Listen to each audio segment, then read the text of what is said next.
देखो आज के इस वीडियो में हम लोग एक इंपॉर्टेंट टॉपिक को समझेंगे, that is Young's double slit experiment. तो उसके बाद हम लोग बोर्ड एंड जेडब्ल्यू के मैंने कुछ 4 क्वेश्चन चूज करके रखा, उसे सॉल्व करेंगे क्योंकि उसी टाइप के क्वेश्चन पूछते रहते हैं। ठीक है, तो हम लोग उसे अच्छे से देखेंगे डिटेल्स में। तो पहले हम लोग ये जो है ना थोड़ा सा बेसिक आइडिया को डेवलप कर लेते हैं, उसके बाद ये जो फॉर्मूला है इसको डिराइव करेंगे, सिंपल है डिराइवेशन, उसके बाद क्वेश्चन सॉल्व करेंगे, आसान है। ओके, सो एक्चुअली आप जानते हो, क्या जानते हो कि जो लाइट होते हैं ना, जो लाइट है, लाइट की 2 टाइप की नेचर होते हैं। One is particle nature, another is wave nature. Okay, आप ये जानते हो एटलीस्ट, है ना, dual nature of light. Okay, तो ये जो पार्टिकल नेचर है और वेव नेचर है, इसका मीनिंग क्या है इसे समझो। एक एक्सपेरिमेंट किया था, किसने किया था? आइंस्टाइन ने। जानते हो आप आइंस्टाइन को, है ना? सो आइंस्टाइन ने एक्सपेरिमेंट किया था। सो एल्बर्ट आइंस्टाइन क्या एक्सपेरिमेंट किया था कि एक मेटल है ना, सो यहाँ पे क्या होंगे, ऑब्वियसली इलेक्ट्रॉन्स होंगे, बहुत सारे इलेक्ट्रॉन्स होंगे, है ना, तो बहुत सारे यहाँ पे इलेक्ट्रॉन्स होंगे। तो आइंस्टाइन ने क्या देखा कि यहाँ पे एक लाइट रे फॉल करवाया और क्या देखा, ये जो इलेक्ट्रॉन है ना यहाँ से आउट हो गया, बाहर निकल गया। सो कुछ कंडीशंस होंगे, देखेंगे हम लोग जब एटॉम्स पढ़ेंगे ना, फोटो इलेक्ट्रिक इफेक्ट, वहाँ पे अच्छे से देखेंगे। सो अभी ऐसे ही कंसीडर कर लो, ये जो एक्सपेरिमेंट है ना इसका नाम है photo electric effect. Electric effect, so photo word की मीनिंग क्या है? लाइट, यानी लाइट की इफेक्ट किस पे? इलेक्ट्रॉन पे। That is why it is photo electric effect. So ये जो लाइट है, लाइट ने क्या किया, इसको इलेक्ट्रॉन को आउट कर दिया, यानी आप बोलोगे कि लाइट ने इलेक्ट्रॉन को एमिट कर दिया। ओके, एमिशन हुआ इलेक्ट्रॉन की। यहाँ पे ध्यान से देखना एक चीज, लेट्स से अब जो मार्बल खेलते हैं ना, बचपन में खेला करते थे मार्बल टाइप का कुछ पार्टिकल्स, ऐसे समझो ये सब क्या है, मार्बल से पार्टिकल्स। तो लेट्स से इस पार्टिकल को यहाँ से आउट करना है, बाहर इसको मतलब भागाना है यहाँ से, इस पोजीशन से। तो उस केस में क्या करोगे आप? दूसरा एक पार्टिकल लोगे यहाँ पे इसको थ्रो करोगे, तो उस केस में क्या होंगे, ये मूव होंगे और ये कुछ इस तरह से बाउंस बैक होंगे यहाँ तक आ गया सपोज। तो बेसिकली ये यहाँ से आउट हो गया, आउट होके यहाँ तक आ गया लेट्स से। तो बेसिकली डिस्प्लेस हुआ ना इसमें। क्यों डिस्प्लेस हुआ? क्योंकि यहाँ पे भी और एक पार्टिकल है। सो इस पार्टिकल ने इस पार्टिकल को, इस मार्बल को क्या किया? थ्रो आउट किया, हिट किया। सो यहाँ पे इलेक्ट्रॉन जो आउट हुआ, एमिट हुआ, बाहर गया, क्यों गया? क्योंकि लाइट जो है ना, यहाँ पे light as a particle behave कर रही है, यानी light is made of particles. इस तरह से लाइट आ रहे हैं, मतलब आप बोलोगे पार्टिकल्स आ रहे हैं। ठीक है, और ये जो पार्टिकल्स है ना, इसका नाम क्या है? इसका नाम है फोटोन। ये जो नाम है फोटोन, ये किसने दिया था? मतलब पार्टिकल्स नेचर जो है इसका, है ना, न्यूटन ने भी कहा था, तो फिर प्लैंक्स ने कहा था कि यहाँ पे जो फोटॉन्स होंगे इसका एनर्जी कितना होंगे? h न्यू होंगे। सो हर एक फोटॉन की एनर्जी होंगे h न्यू। ये सब अभी नहीं चाहिए, फिर मैं ठीक है, हम लोग बाद में अच्छे से देखेंगे डिटेल्स में, लेकिन अभी ऐसे कंसिडर कर लो। तो बेसिकली यहाँ पे जो फोटॉन्स होंगे h न्यू एनर्जी होंगी, ये किसने दिया था? प्लैंक नाम की जो साइंटिस्ट था उन्होंने दिया था। तो यहाँ पे ये जो है ना लाइट आ रहे हैं, ये क्या आ रहा है? लाइट आ रहे हैं। तो लाइट आ रहा है मतलब क्या आ रहा है? पार्टिकल्स आ रहे हैं बोलोगे, यानी फोटॉन्स आ रहे हैं। सो पार्टिकल्स अगर यहाँ पे ना होते तो इस केस में इलेक्ट्रॉन एक पार्टिकल है, सो इलेक्ट्रॉन पार्टिकल को आउट नहीं कर पाता। सो यहाँ पे इलेक्ट्रॉन रिमूव हो गया, आउट हो गया, बाहर गया, एमिट हो गया। तो बिकॉज ऑफ दैट आप क्या बोलोगे कि लाइट भी पार्टिकल से ही बना है। ठीक है, सो अगर लाइट पार्टिकल से नहीं बना है तो उस केस में इलेक्ट्रॉन को आउट नहीं कर सकता था। तो यहाँ पे हमने देखा फोटो इलेक्ट्रिक इफेक्ट में कि इलेक्ट्रॉन आउट हो गया, एमिट हो गया। सो इसका मतलब light is made of particles, ये कॉन्फर्म हो गया, मतलब कॉन्फर्म। ठीक है, तो अगर लाइट पार्टिकल नहीं होंगे तो इस इलेक्ट्रॉन को, जो एक पार्टिकल है, इसको बाहर नहीं एमिट कर सकता। सो यहाँ पे इस एक्सपेरिमेंट में इलेक्ट्रॉन को आउट कर दिया, एमिट कर दिया, इसका मतलब लाइट मस्ट बी पार्टिकल। तो लाइट को पार्टिकल होना ही होगा। ठीक है, तो एक पार्टिकल दूसरी पार्टिकल को ही आउट कर सकता है। ठीक है, सो यहाँ पे देखो, इस सेटअप पे तो हो गया कि फोटो इलेक्ट्रिक इफेक्ट में light is made of particle, यहाँ तक ठीक है। लेकिन जो वेव की कहानी है, वेव की कहानी पे ऐसे समझो, यंग नाम के जो साइंटिस्ट थे उन्होंने जो एक्सपेरिमेंट किया था, इस तरह से 2 स्लिट लिया। ठीक है, ऐसे समझो कि ये एक कुछ है, मतलब सीट है, ओके, प्लेट टाइप का, और यहाँ पे और एक प्लेट टाइप का कुछ है, ये एक स्क्रीन है। ठीक है, ये एक स्क्रीन है, ये एक स्क्रीन है। तो यहाँ पे देखो, ये जो है ना प्लेट टाइप जो भी है, सो इसमें क्या किया, एक होल रखा। ठीक है, इस तरह से होल रखा जिसका नाम है स्लिट, SLIT, स्लिट। सो ये जो होल है, और यहाँ पे क्या किया, यहाँ पे एक लाइट की सोर्स रखा, मतलब टॉर्च लाइट या तो कुछ सोर्स रखा, लैम्प टाइप का कुछ रखा। तो अभी क्या होंगे, ऑब्वियसली यहाँ से लाइट निकलेंगे चारों तरफ, है ना। तो लाइट्स तो इस डायरेक्शन में से जा नहीं सकते, यहाँ पे होल है, तो ये जो लाइट है ना इस होल पे एंटर करके इस तरह से निकलेंगे। फिर यहाँ पे नहीं जा सकता इसके थ्रू, तो अभी क्या होंगे, यहाँ पे इस होल के थ्रू मूव करेंगे और यहाँ पे जाके इस जगह को जो है ना ब्राइट कर देंगे, ठीक है। तो यहाँ पे बेसिकली आपको क्या मिलेंगे, ब्राइटनेस मिलेंगे, ठीक है। तो आप ऐसा कर सकते हो। सो वो जो जगह है, दोनों पे हमें क्या मिलेंगे, ब्राइटनेस मिलेंगे। यहाँ तक तो क्लियर है। अभी ध्यान से देखना, यंग ने क्या किया, यंग ने क्या किया, क्योंकि यहाँ पे ब्राइटनेस क्यों मिला, क्योंकि लाइट इज पार्टिकल है ना, लाइट पार्टिकल है तो पार्टिकल सीधा ट्रेवल कर सकते हैं ना। तो ये जो लाइट है ना, पार्टिकल, लाइट की डुअल नेचर है, तो यहाँ पे मैं लिख ही देता हूँ एक साथ।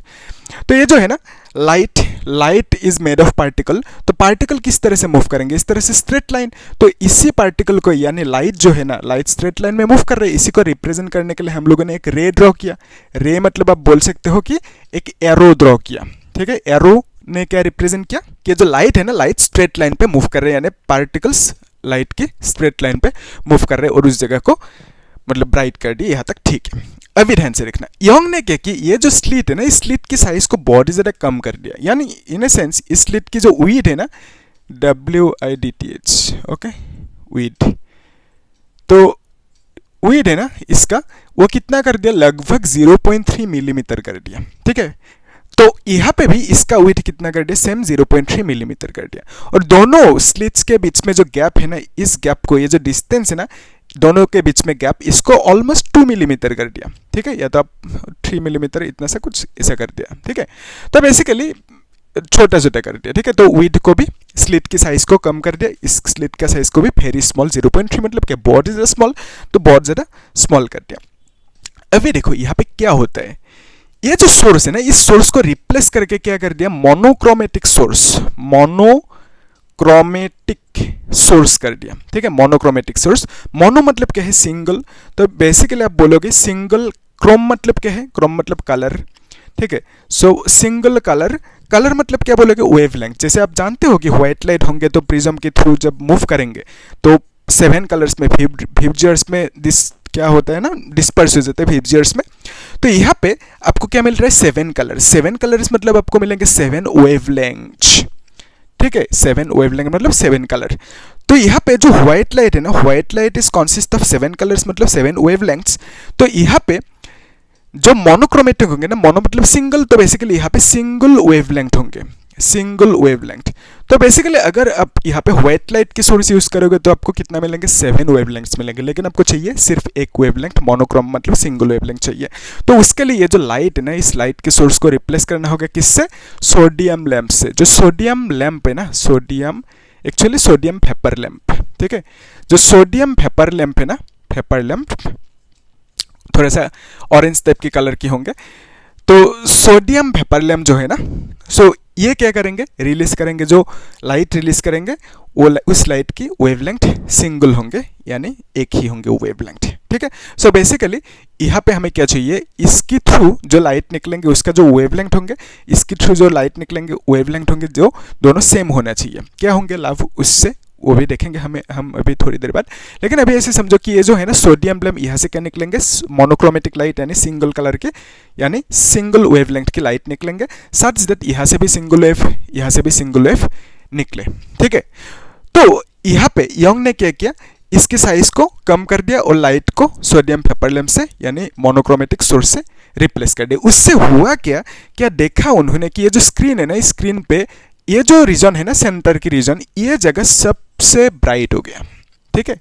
फिर क्या देखा, फिर उन्होंने देखा कि ये जो जगह है ना, ये फिर डार्क हो गया। फिर क्या देखा, ये ब्राइट हो गया। फिर क्या देखा, ये अगेन डार्क हो गया। फिर यहाँ पे ये ब्राइट है, ये डार्क हो गया, ठीक है। फिर यहाँ पे क्या देखा, ये ब्राइट, फिर यहाँ पे और एक बार यहाँ पे डार्क देखा, फिर ब्राइट, फिर डार्क, इस तरह से। लेकिन यहाँ पे जो खास चीज देखा गया, दैट इज कि सेंटर जगह ही है, सो यहाँ पे सबसे ज़्यादा ब्राइटनेस मिला, यहाँ पे थोड़ा सा कम, फिर यहाँ पे और कम। तो यहाँ पे सबसे ज़्यादा, यहाँ पे थोड़ा सा कम, यहाँ पे और कम ब्राइटनेस मिला, ठीक है। तो ब्राइटनेस क्या हो रहा है, डिक्रीज हो रहा है ग्रेजुअली, ओके, इस तरह से। सो ये ब्राइटनेस मिल रहा है यहाँ पे, है ना, तो इसको आप बोलोगे सेंट्रल ब्राइट फ्रिंज, इसको मतलब ठीक है लिख ही देता हूँ मैं। सो इसको आप क्या बोलोगे, ब्राइट फ्रिंज बोलोगे, ब्राइट फ्रिंज। सो इसको आप बोलोगे ब्राइट फ्रिंज, और इसको आप क्या बोलोगे, डार्क फ्रिंज बोलोगे, ठीक है, डार्क फ्रिंज। तो बेसिकली सेंट्रल ब्राइट फ्रिंज भी कह सकते हो। और इसको आप क्या बोलोगे, ये भी क्या होंगे, डार्क फ्रिंज ही होंगे। सो ये जो दोनों डार्क फ्रिंज है ना, दोनों के बीच में जो गैप है, इसी को आप क्या कहते हो मालूम है, fringe width, fringe width, WADTH। Okay, so similarly यहाँ पे तो ये ब्लैक के बीच में, डार्क फ्रिंजेस के बीच में गैप है। सो अगर आप दोनों ब्राइट फ्रिंजेस के बीच में ये जो डिस्टेंस है इसको लोगे, दोनों the gap between two bright fringes, इसी को भी आप क्या बोलोगे, फ्रिंज विड्थ बोलोगे। ठीक है, फ्रिंज विड्थ बोलोगे। ठीक है, सो इस तरह से आपने दोनों को फ्रिंज विड्थ नाम दे दिया। तो यहाँ पे क्या देखा हमने, जब साइज को 0.3 किया और सोर्स को मोनोक्रोमेटिक सोर्स से रिप्लेस किया, तो उस केस में क्या पाया कि यहाँ पे ब्राइट हो गया, यहाँ पे ब्राइट, यहाँ पे डार्क, फिर ब्राइट, फिर डार्क, इस तरह से एक पैटर्न मिला हमें। और इसी पैटर्न के जो नाम है, उस नाम को आप क्या बोलोगे, इंटरफेरेंस पैटर्न, इंटरफेरेंस पैटर्न बोलोगे। सो यहाँ पे आपको क्या मिल रहा है, इंटरफेरेंस पैटर्न मिल रहा है। ठीक है, ब्राइट डार्क ब्राइट डार्क। अभी क्वेश्चन ये है कि ये इंटरफेरेंस पैटर्न मिला क्यों, क्योंकि यहाँ पे हम लोग देख रहे थे कि जो लाइट है ना, जो लाइट है, light is made of particles.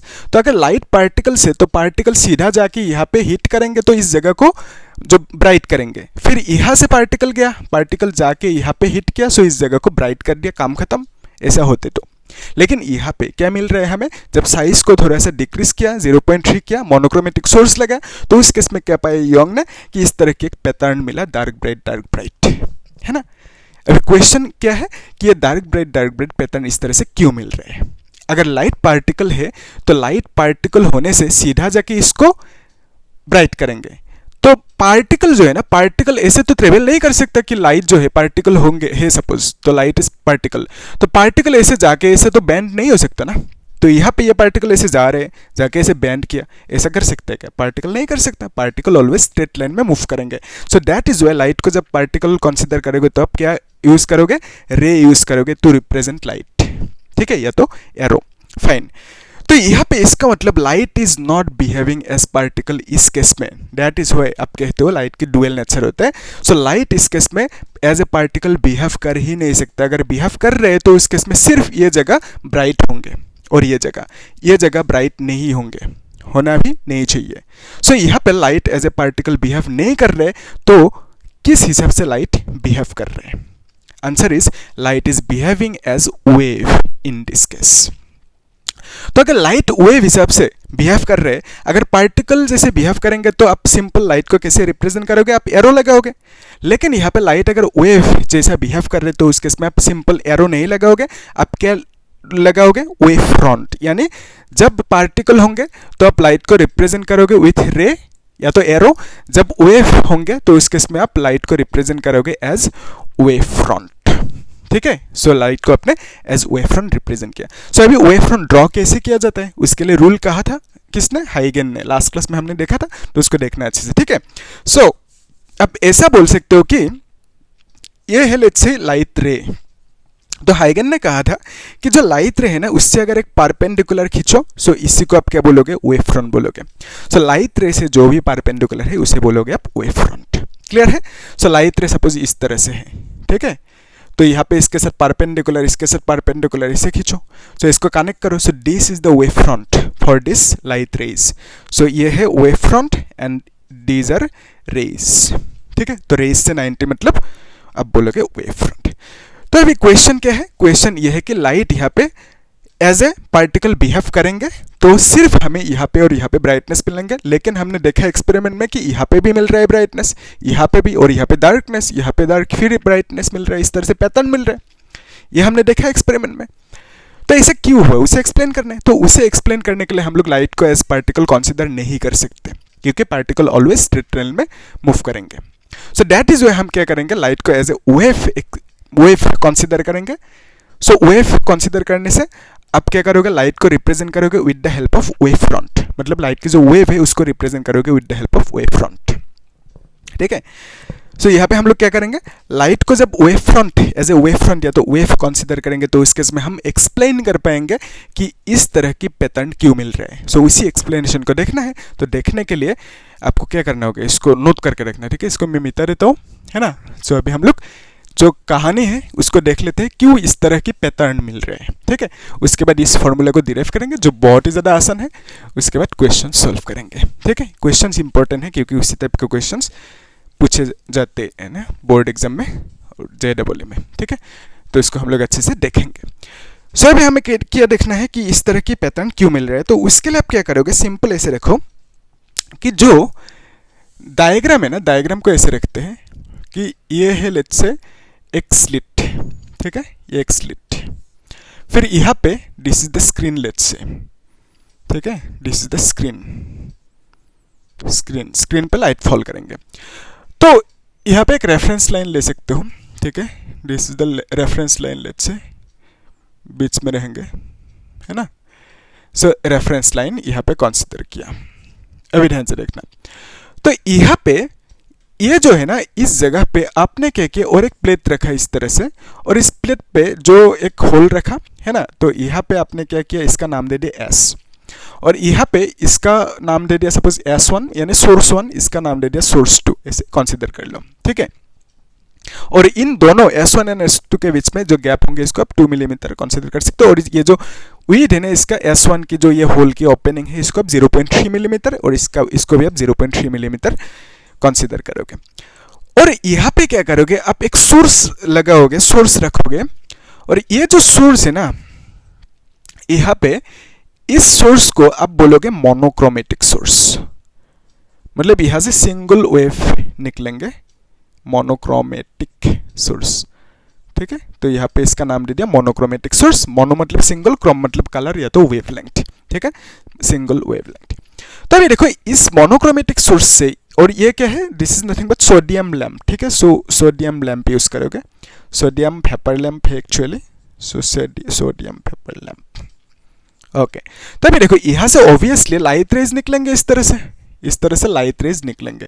सो आपको मालूम है लाइट रेज मतलब क्या, लाइट रेज निकल रहे हैं मतलब आप बोलोगे कि वेवफ्रंट निकल रहा है, क्योंकि हाइगन ने कहा था वेवफ्रंट कैसे ड्रॉ करोगे, रेज से परपेंडिकुलर, तो ये लाइट रेज से परपेंडिकुलर, तो इससे परपेंडिकुलर, इससे परपेंडिकुलर, तो इस तरह से बहुत सारा लाइट रेज निकलेंगे, है ना, इस तरह से बहुत सारा लाइट रेज निकलेंगे चारों तरफ, लेकिन हम लोग इसको कंसीडर कर रहे हैं। तो यहाँ पे इसका भी परपेंडिकुलर होंगे, इसका भी परपेंडिकुलर, जब सबको कनेक्ट करोगे इस तरह से आपको एक वेवफ्रंट मिलेंगे, ठीक है। So this is nothing but wavefront. अभी देखो ये वेवफ्रंट आके इस होल पे, इस सोर्स पे, होल पे एंटर करेंगे, ठीक है। ये जस्ट होल है एक, ठीक है, जस्ट ए स्मॉल होल जिसका साइज कितना होंगे 2 मिलीमीटर होंगे, होल है स्लिट एस की। तो इसको क्यों रखा, ताकि यहाँ पे देखो हमें लाइट चाहिए सिर्फ यहाँ से, है ना। तो अभी लाइट इस डायरेक्शन में भी जा रहा है, इस डायरेक्शन में भी जा रहा है, हर एक डायरेक्शन में जा रहे हैं, हमें चाहिए सिर्फ यहाँ से, तो बिकॉज ऑफ दैट यहाँ पे होल रखा। तो अभी क्या होंगे, यहाँ से लाइट निकलेंगे इस तरह से, तो इस तरह से लाइट निकलेंगे, ठीक है। लाइट मतलब क्या निकल रहा है, ये सब वेवफ्रंट निकल रहे हैं, ठीक है। लाइट निकल रहे हैं मतलब अब बोलोगे वेवफ्रंट निकल रहे हैं, तो हम लोग यहाँ पे लाइट को एज वेव कंसीडर कर रहे हैं, तो that is why wavefront draw करना होगा। यहाँ पे ध्यान से देखना, ये जो वेवफ्रंट है इस पे अंतर के आप ऐसे समझो कि एक स्विमिंग पूल है, यहाँ पे पत्थर फेंका, तो पत्थर फेंकने से क्या होंगे, वाटर इससे रिपल्स निकलेंगे, तो ये रिपल निकल के यहाँ पे जा रहा है इस तरह से हर एक डायरेक्शन में। सो ये जो रिपल से वाटर के से जाके इस यहाँ पे एक होल है, सपोज इस होल के थ्रू एंटर करेंगे, फिर इस होल के थ्रू भी एंटर करेंगे। सो इस होल के थ्रू जो लाइट एंटर करेंगे वही सेम लाइट इस होल के थ्रू भी एंटर करेंगे। तो बेसिकली इसमें से जो लाइट निकलेंगे इसमें से भी सेम लाइट निकलेंगे, सेम वेवलेंथ की लाइट निकलेंगे, क्योंकि यहाँ से सेम लाइट निकल रहे हैं, ठीक है। सो मेन आइडिया ये है कि यहाँ से सेम लाइट निकलना है, सेम वेवलेंथ की लाइट को निकलवाना है, और यहाँ से S2 से भी सेम वेवलेंथ की लाइट को निकलवाना है, that is the main idea. So तब हमें क्या मिलेंगे, सुपरपोजिशन देखेंगे अभी, है ना। अभी देखो सो यहाँ पे जो लाइट एंटर किया, वेवफ्रंट एंटर किया, सो यहाँ से निकलेंगे, तो इसको कैसे ड्रॉ करोगे, इस तरह से ड्रॉ कर दो, ठीक है। सो इस तरह से एक ड्रॉ करो, दो ड्रॉ करो, है ना, सेम साइज के आप लोग जो है ना कॉम्पास यूज करके करना, ठीक है। सो इस तरह से, फिर इस तरह से एक ड्रॉ कर दो, ये ज़्यादा बिगर हो गया, तो अच्छे से गैप को थोड़ा सा मेंटेन करना है ना, तब सही से आएंगे। तो इसको आप ऐसे ड्रॉ कर सकते हो, तो फिर और एक ड्रॉ कर देते हैं, है ना, तो इसको इस तरह से ड्रॉ कर सकते हो। तो अभी देखो नेक्स्ट हम लोग क्या कर सकते हैं, यहाँ पे कर सकते हैं S2 के लिए। सो यही लाइट यहाँ पे एंटर करेंगे, सो वेवफ्रंट्स यहाँ से भी निकलेंगे, सो इसको कैसे निकलवाएंगे, तो इस तरह से एक ड्रॉ करो, फिर एक इस तरह से ड्रॉ कर सकते हो, है ना, तो इस तरह से, फिर एक इस तरह से ड्रॉ कर सकते हो, इस तरह से, है ना। फिर एक इस तरह से ड्रॉ कर सकते हो, इस तरह से, इसको थोड़ा सा अच्छे से ड्रॉ करना, ठीक है, इस तरह से ड्रॉ करना। तो अभी देखो नेक्स्ट यहाँ पे भी क्या कर सकते हो, इस तरह से ड्रॉ कर सकते हो, है ना, इस तरह से आप ड्रॉ कर सकते हो। ओके, सभी ध्यान से देखना, अगर आप लाइंस को अच्छे से ड्रॉ करोगे, यानी गैप्स जो है ना, गैप्स को अच्छे से ड्रॉ करोगे तो उस केस में सही सही आएंगे। ओके, तो मेन आइडिया ये है कि यहाँ पे कहाँ पे कौन कौन सी जगह पे कट कर रहे हैं, ठीक है। सो इस जगह पे इन दोनों ने, रेड एंड ब्लैक ने कट किया, इस जगह पे कट किया, इस जगह पे कट किया, इंटरसेक्ट किया। सो ये दोनों क्या है, ये सब क्या है, रेड एंड ब्लू, ये सब क्या है, वेव फ्रंट जिस जगह पे कट करेंगे ना उस जगह पे सुपरपोजिशन होंगे। तो इसका मीनिंग क्या है, इसका मीनिंग ये है कि यहाँ पे इस जगह पे कट किया तो इस जगह पे ब्राइटनेस मिलेंगे। सो ये जो जगह है ना, इस जगह पे पूरा ब्राइटनेस मिलेंगे। सिमिलरली ये जो है ना, यहाँ पे कट कर रहे हैं तो यहाँ पे कट कर रहे हैं, यहाँ पे कट कर रहे हैं, यहाँ पे कट कर रहे हैं। सो ये जाएंगे इस तरह से, तो इसको आप लोग अच्छे से ड्रॉ करना, ठीक है। मैं और एक बार अच्छे से ड्रॉ कर दूँ इसको, मतलब थोड़ा सा इस तरह से ड्रॉ करना सच दैट जो कट कर रहे हैं ना वो सही सही मिले, ठीक है। आप लोग कॉम्पास से जब करोगे ना इस तरह से, तब आराम से आ जाएंगे, है ना। हेमिस्फेयर इस तरह से ड्रॉ करना, सेमी सर्कल, तब आराम से आ जाएंगे। तो बेसिकली यहाँ पे आप क्या करोगे, लेट्स कंसीडर ये आपने एक ड्रॉ किया, ओके, ये आपने एक ड्रॉ किया, तो यहाँ पे आप इस तरह से ड्रॉ कर सकते हो कि, ओके, तो इस तरह से एक ड्रॉ किया आपने, ठीक है। सो इस तरह से ड्रॉ किया लेट्स से। तो अभी देखो फिर यहाँ पे इस तरह से कट कर रहे हैं यहाँ पे, और यहाँ पे लेट्स से इस जगह पे कट कर रहे हैं, ठीक है। सो अभी ध्यान से देखो, यहाँ पे कट किया, है ना, तो और यहाँ पे कट किया, यहाँ पे कट किया। सो ये जो कट कर रहे हैं ना, इंटरसेक्ट कर रहे हैं, तो ये जो जगह है ये जगह ब्राइटनेस होंगे, ठीक है। सो इस तरह से मतलब वो जगह ब्राइटनेस होंगे, वो क्लियर है, ब्राइट होंगे, ठीक है। सो सिमिलरली नीचे भी आप कर सकते हो, है ना, इसको अच्छे से ड्रॉ कर दे, ठीक है। सो अब ऐसे समझो कि this is the line, okay, यहाँ पे लाइन है, so this is the line, this is the line, okay. So फिर जो ये ब्लू कलर के लाइन है, सो लेट्स से आके यहाँ पे कट किया, ठीक है, और यहाँ पे आया, फिर ये जो लाइन है ना, यहाँ पे आया, आके इस जगह पे कट किया, ठीक है, इस तरह से कट किया। फिर ये जो लाइन है ना, ये जो लाइन है यहाँ पे आया, आके इस जगह पे मीट किया, कट किया, फिर क्या किया, इस जगह पे इसको कट किया, ठीक है। सो ये आएंगे, आके कुछ इस तरह से आएंगे। अभी ध्यान से देखना, यहाँ पे कहाँ पे कट कर रहे हैं, इस पॉइंट पे कट किया, इस पॉइंट पे इंटरसेक्ट किया, इस पॉइंट पे दोनों ने इंटरसेक्ट किया। सो ये जो जगह है ना, ये जगह ब्राइटनेस होंगे, ठीक है, जहाँ जहाँ पे इंटरसेक्ट कर रहे हैं वो जगह ब्राइटनेस होंगे, और इस जगह पे इंटरसेक्ट नहीं किया, सो ये जगह डार्क होंगे और ये जगह डार्क होंगे, ठीक है। देखो ये जो इंटरसेक्ट किया ना, इंटरसेक्ट करना मतलब क्या समझोगे कि यहाँ से एक्चुअली इस सोर्स से जो वेव फ्रंट निकला, मतलब लाइट की वेव निकला। सो लाइट की वेव को यहाँ पे ड्रॉ कर सकते हो। सो मैं ऐसे ही ड्रॉ कर दो, आप लोग अच्छे से करना।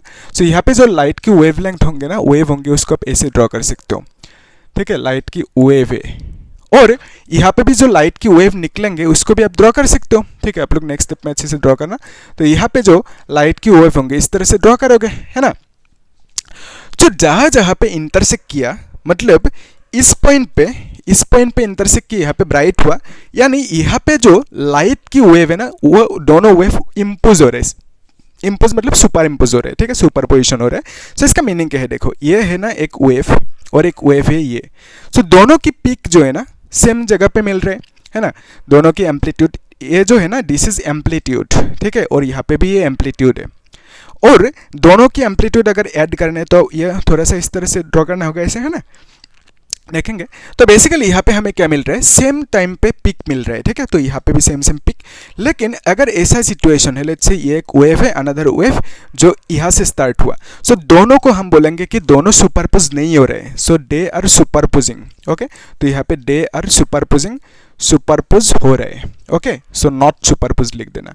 तो यहाँ पे सुपरपोज नहीं हो रहे हैं, ठीक है। तो यहाँ पे सुपरपोज हो रहा है और यहाँ पे सुपरपोज नहीं हो रहा है। सो सुपरपोज जहाँ पे हो रहा है तो वहाँ पे क्या होता है मालूम है, जो फेज डिफरेंस है, फेज डिफरेंस को आप फाई कहते हो, उसका वैल्यू 0 होंगे।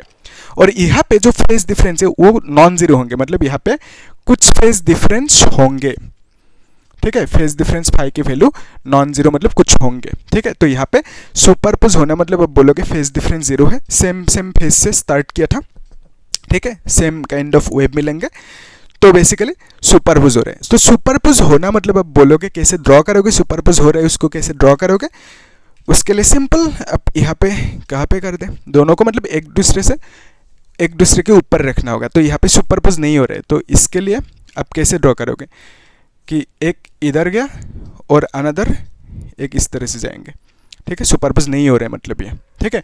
अगर सुपरपोज हो रहे तो कैसे ड्रॉ करोगे, तो मतलब एक के ऊपर अनदर फॉल कर रहे हैं, ठीक है।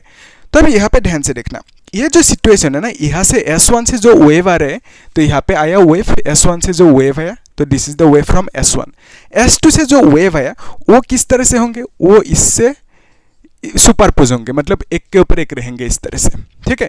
सो सुपरपोज होंगे तो यहाँ पे ब्राइटनेस मिलेंगे, लेकिन यहाँ पे डार्कनेस मिल रहे हैं, तो इसका मीनिंग क्या है, यहाँ पे सुपरपोज नहीं हो रहे। तो फर्स्ट S1 के लिए जो वेव है वो वेव आया यहाँ पे, है ना, लेकिन S2 की जो वेव है ना, S2 की वेव यहाँ पे उल्टा है इसके साथ, मतलब यहाँ पे सुपरपोज नहीं हो रहा है, ठीक है। सो यहाँ पे सुपरपोज हो रहा है, यहाँ पे सुपरपोज नहीं हो रहा है। फिर यहाँ पे क्या होंगे, यहाँ पे ओबियसली ब्राइटनेस मिल रहा है, तो यहाँ पे ब्राइटनेस मिल रहा है मतलब आप बोलोगे यहाँ पे सुपरपोज हो रहे हैं, ठीक है, यानी एक के ऊपर दूसरी वेव इस तरह से रहेंगे, ठीक है, यहाँ पे सुपरपोज हो रहे हैं। फिर यहाँ पे सुपरपोज नहीं हो रहे, तो आप इस तरह से ड्रॉ करो, ठीक है। तो यहाँ पे सुपरपोज नहीं हो रहे, तो मतलब डार्कनेस मिलेंगे। सो ये जो डार्कनेस मिल रहा है, ब्राइटनेस मिल रहा है, ये जो पैटर्न है ये किस तरह के होंगे मालूम है, तो एक्चुअली आप कैसे, ठीक है, ये डार्कनेस ब्राइटनेस जो है होंगे ना, इसको आप ऐसे भी ड्रॉ कर सकते हो कि देखिए दिखा देता हूँ यहाँ पे, है ना, तो इसको आप ऐसे ड्रॉ कर सकते हो, यहाँ पे ब्राइटनेस ज़्यादा मिल रहा है तो इस तरह से एक बनाओगे, और यहाँ पे क्या है, डार्कनेस है, मैं अलग स्क्रीन पे दिखा देता हूँ, तो ये ब्राइटनेस डार्कनेस यहाँ पे दिखा देता हूँ। सो हम लोग ऐसे बार बार मतलब इस तरह से डार्कनेस ब्राइटनेस नहीं ड्रॉ कर सकते ना, सो बिकॉज ऑफ दैट जो सिंपलेस्ट वे है दैट इज आप क्या करो, यहाँ पे ज़्यादा ब्राइटनेस हो रहा है तो इसको इस तरह से एक बम्प बना दो, ठीक है। तो फिर यहाँ पे डार्कनेस है, सो यहाँ पे इस तरह से एक बना दो, है ना। तो फिर यहाँ पे डार्कनेस है, सो यहाँ पे इस तरह से, यहाँ पे ब्राइटनेस है, फिर डार्क फिर ब्राइट इस तरह से, सो फिर डार्क है फिर ब्राइट फिर डार्क इस तरह से, है ना। तो ये जो जगह है ना, यहाँ पे इसको बहुत ज़्यादा हाई कर दिया, ऊंचा कर दिया, क्यों, क्योंकि यहाँ पे सबसे ज़्यादा ब्राइटनेस मिलेंगे, फिर कम, तो इसलिए जो हाइट है ना, हाइट को भी डिक्रीज करते गया। ये जो हाइट डिक्रीज हो रहा है ये क्या समझाएंगे कि ब्राइटनेस की वैल्यू जो है वो कम होते जाएंगे, ब्राइटनेस यहाँ पे सबसे ज़्यादा ब्राइटनेस मतलब इसको सबसे ऊंचा कर दिया, पिक कर दिया, ठीक है, कर सकते हो। तो बेसिकली हमने क्या देखा यहाँ पे कि सुपरपोज होंगे इस जगह पे दो वेवलेंथ्स जो यहाँ पे सुपरपोज हुआ, कहाँ से आया, यहाँ से आया और यहाँ से आया। सो दोनों की सब कुछ सेम है, एम्पलीट्यूड सेम है, वेव की लेंथ सेम है। क्यों सेम है, क्योंकि सेम सोर्स से निकला, ठीक है। तो उससे लाभ क्या हुआ, सब कुछ सेम है, बिकॉज ऑफ दैट दोनों ने एक दूसरे को सुपर इम्पोज किया, मतलब यहाँ पे इंटरसेक्ट किया दोनों वेव फ्रंट ने। सो ये जो वेव फ्रंट ने एक दूसरे को यहाँ पे इंटरसेक्ट किया, सो ये जगह ब्राइट हो गया, मतलब अब बोलोगे इसका वेव दोनों एक दूसरे से सुपरपोज हो गया। तो अगर दोनों की वेवलेंथ अलग अलग होता है, एक लंबा एक छोटा, है ना, कम लंबा, तो बेसिकली अलग अलग वेवलेंथ होंगे, तो उस केस में सुपरपोज नहीं हो सकते थे अच्छे से। तो बिकॉज ऑफ दैट आपको इंटरफेरेंस पैटर्न नहीं मिलेंगे। सो इंटरफेरेंस पैटर्न मिलने के लिए आपको क्या चाहिए, दोनों से सेम वेवलेंथ निकलना चाहिए, और दोनों सेम वेवलेंथ होंगे और सेम फेज में भी होना चाहिए दोनों, ठीक है, तभी आपको इस तरह के पैटर्न मिलेंगे, डार्क ब्राइट इस तरह के पैटर्न मिलेंगे, इंटरफेरेंस पैटर्न मिलेंगे। और जहाँ पे ब्राइट होंगे वहाँ पे सुपरपोज हो रहा है, और जहाँ पे ब्राइट नहीं है, डार्क है, ये डार्क है ना, सो यहाँ पे ब्राइट डार्क इस तरह से। तो डार्क जहाँ पे है वहाँ पे ये क्या हो रहे हैं, सुपरपोज नहीं हो रहे हैं, ठीक है, और ब्राइट होने से सुपरपोज होंगे। इतना एक था कॉन्सेप्ट, मतलब ओके। सो अभी नेक्स्ट जो है ये फॉर्मूला, इन फॉर्मूलाज को भी डिराइव करना है ना, तो उसके लिए देखो एक चीज़ मैं दिखा देता हूँ।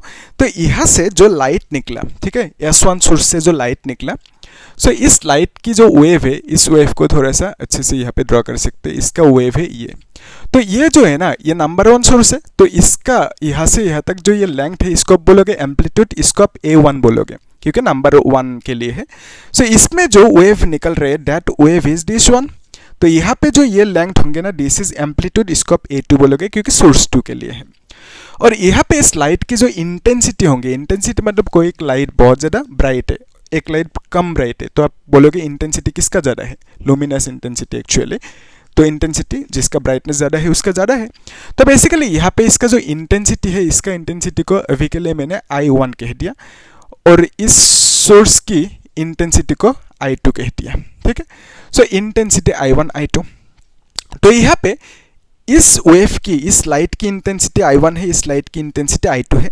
सो यहाँ पे जो लाइट मिलेंगे हमें, इस लाइट की इंटेंसिटी कितना होंगे, आया क्वेश्चन समझ में। ये जो लाइट है यहाँ पे मिल रहा है ब्राइटनेस, तो इस ब्राइटनेस की इंटेंसिटी होंगे ना कुछ। ये मिला कहाँ से, कैसे मिला, इसका इंटेंसिटी से और इसका इंटेंसिटी से, मतलब इससे जो लाइट निकला और इससे जो लाइट निकला दोनों ऐड होके यहाँ पे कुछ मिला लाइट हमें। सो इस लाइट की जो इंटेंसिटी होंगे उसको निकालने के लिए, और यहाँ पे इस लाइट का भी इंटेंसिटी होंगे, ये जो ब्राइटनेस है इसका भी इंटेंसिटी होंगे, लेकिन हाईएस्ट इंटेंसिटी किसका होंगे, इसका, क्योंकि ये सबसे ज़्यादा ब्राइट होंगे। तो इसका थोड़ा सा कम इंटेंसिटी, इसका थोड़ा सा कम इंटेंसिटी, यहाँ पे तो डार्क ही है ना।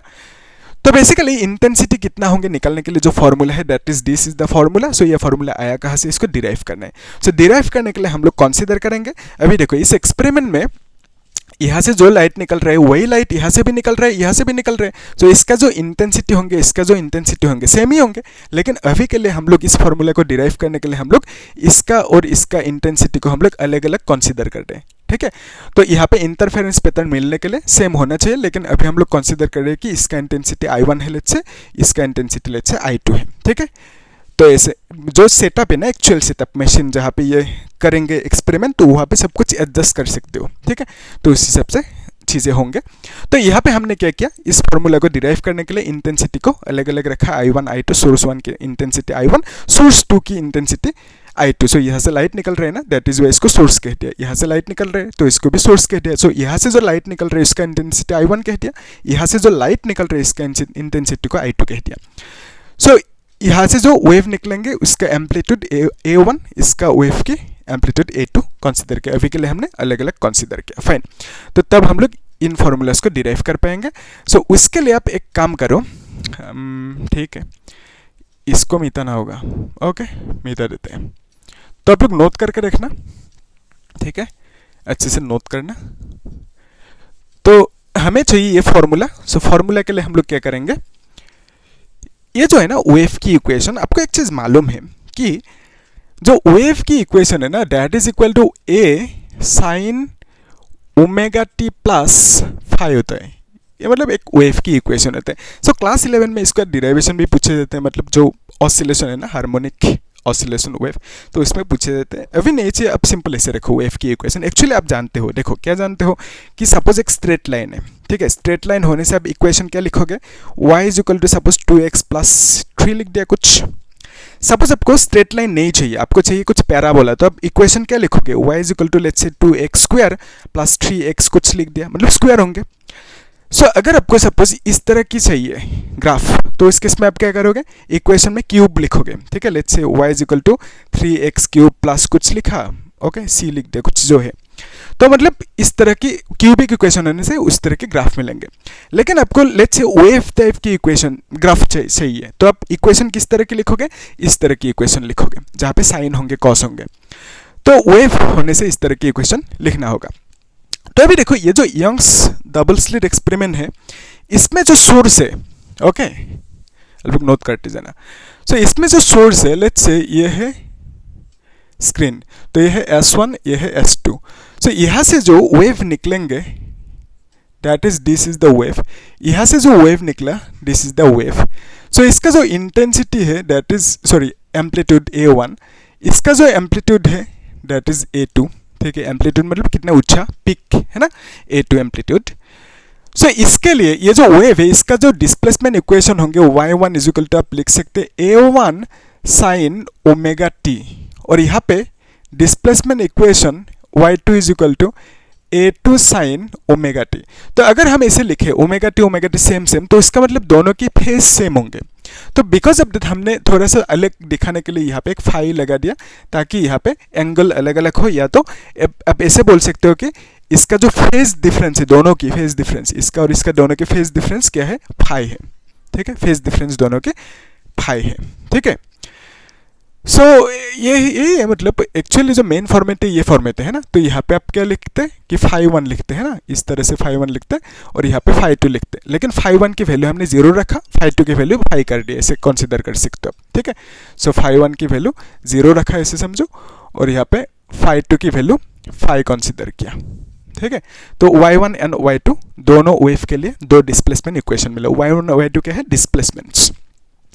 सो if you need total displacement, आप क्या करोगे, टोटल डिस्प्लेसमेंट, y मतलब क्या है, total displacement of two waves, तो that is equal to y1 plus y2 लिखोगे। सो y1 इज इक्वल टू क्या लिखोगे, a1 sign omega T plus y2 मतलब क्या लिखोगे, a2 sine omega T plus phi लिख दोगे। ठीक है, इस तरह से लिख दिया। तो यहाँ से हमें क्या चाहिए, इन दोनों फॉर्मूलाज को, तो बिकॉज ऑफ दैट इसको थोड़ा सा मॉडिफाई करना होगा। आपको मालूम है जो फॉर्मूला है ना, बेसिक सी फॉर्मूला क्या है कि ये जो है साइन ए प्लस बी, आपको मालूम है sine A plus B is equal to sine A cos B plus cos A sine B, है ना, इस तरह से लिख देना। तो यहाँ पे देखो, ये जो साइन ए प्लस बी है ना, इसमें आप लगा सकते हो कि a1 sign omega T plus a2 को कॉमन ले लो, साइन ए plus b, so sine omega T cos phi plus cos omega T sine phi लिखोगे। ठीक है, अभी देखो ये जो है ना, आप कॉमन ले सकते हो। ठीक है, मैं डायरेक्टली नहीं करूँगा, एक एक स्टेप कर देता हूँ, आप लोग डायरेक्टली भी कर सकते हो, है ना। तो ओमेगा टी और यहाँ पे कॉस फाई। अब मुझे बोलना कमेंट में वीडियो कैसा लगा, आप लोगों को समझ में आया कि नहीं अच्छे से, है ना। मुझे भी एक फीडबैक मिलेंगे तब और मैं इम्प्रूव कर पाऊँगा, है ना, आप लोगों को और बेहतरीन वीडियो बना कर दे सकता हूँ फिर। तो यहाँ पे देखो ये जो मिला है ना, a2 और साइन, तो आप लोग मुझे फीडबैक देते रहना कि कैसा हुआ, समझ में आया कि नहीं। तो a2 और यहाँ पे मतलब मल्टीप्लाई कर दिया। अभी देखो यहाँ पे साइन ओमेगा टी कॉमन है, तो आप लिख सकते हो sine omega T is equal to a1 plus a2 cos phi plus a2 cos omega T. एक काम कर सकते हैं, कॉस ओमेगा टी है ना, a2 और साइन को साथ साथ लिख सकते हैं साथ में, है ना। अभी देखना, यहाँ पे ये जो टर्म है ना और यहाँ पे ये जो टर्म है, इन दोनों को हम रिप्लेस करेंगे। इसको आप लिख सकते हो a कॉस थीटा, इसको आप लिख सकते हो a साइन थीटा। ठीक है, लास्ट में वो उड़ जाएंगे, कैंसिल हो जाएंगे, तो आप लिख सकते हो आराम से। तो अभी ध्यान से देखना, यहाँ से आप क्या लिख सकते हैं, a cos theta is equal to this much. तो यहाँ पे लिख के रखते हैं कि क्या मिला, a cos theta is equal to a1 plus a2 cos phi, और यहाँ पे a कैपिटल ए लिखा ना, यस, a साइन थीटा, फिर a sine theta is equal to a2 sine phi लिख सकते हो। ठीक है, सो ये हमने लिख दिया। तो हमने रिप्लेस किया, मतलब इसको 1 कह दिया, इसको इक्वेशन 2 कह दिया, तो इसको हमने इससे रिप्लेस किया और इसको a साइन थीटा से रिप्लेस किया। जब रिप्लेस करेंगे मतलब इसकी जगह पे ये लिखेंगे, तो इस केस में आप लिख सकते हो sine omega T and this is equal to a cos theta plus cos omega T and this is equal to a sine theta. ठीक है, अभी a को कॉमन ले सकते हो, सो a को कॉमन ले सकते हो, you can write sine omega T cos theta plus cos omega T sine theta. फिर यहाँ पे sine A cos B, cos A sine B, वही formula, so this can be written as sine A plus B. Okay, so y यानी जो है total displacement, उसका एक formula मिला, that is this much. Okay, अभी हमें चाहिए ये फॉर्मूला, इन फॉर्मूलास को चाहिए। तो बिकॉज ऑफ दैट क्या करोगे, ये जो 1 एंड 2 है ना, अगर हम दोनों को स्क्वायर करें, मैं कह रहा हूँ 1 इक्वेशन को स्क्वायर करो, 2 इक्वेशन को भी स्क्वायर करो और दोनों को प्लस कर दो, क्या मिलेंगे। 1 का स्क्वायर देखो, आप लिखोगे a cos theta square plus a sine theta square is equal to a1 plus a2 cos phi square. क्या लिखोगे फिर, प्लस a2 साइन फाई और यहाँ पे स्क्वायर कर दो। ठीक है, सो हमने क्या किया, यहाँ पे दोनों को 1 और 2 को स्क्वायर किया, उसके बाद दोनों को ऐड कर दिया, ठीक है, सम कर दिया। तो अभी जब ऐड करेंगे उसके बाद क्या मिलेंगे आपको, एक्चुअली देखो ये जो है ना, you can write it this is a square, ठीक है, और यहाँ पे this is cos square theta plus this can be written as a square sine square theta is equal to a plus b whole square. आपको मालूम है a square plus b square plus twice a b, तो यहाँ पे लिखोगे a1 square plus a2 square cos phi और यहाँ पे square plus 2a1 a2 cos phi plus a2 square sine square phi लिखोगे, ठीक है।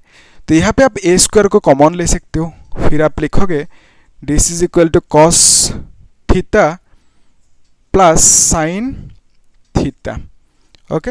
सो यहाँ से थीटा हट जाएंगे, है ना। तो यहाँ से आप लिख सकते हो कि a1 square plus a2 square cos phi और यहाँ पे साइन स्क्वायर फाई, तो हमने जो a2 स्क्वायर है ना इसको कॉमन लिया, प्लस क्या लिखोगे, प्लस लिखोगे 2a1 a2 कॉस फाई लिखोगे, ठीक है। तो यहाँ से आप लिख सकते हो दिस इज नथिंग बट 1, आपको मालूम है sine square theta plus cos square theta is equal to 1। तो यहाँ पे आप लिखोगे कि a square is equal to a1 square plus a2 square, फिर यहाँ पे क्या लिखोगे, ये तो 1 हो जाएंगे ना, फिर प्लस ट्वाइस ये भी cos square theta plus sine square theta 1 phi, है ना। तो ये 1 हो गया, फिर प्लस क्या लिखोगे twice a1 a2 cos phi लिखोगे।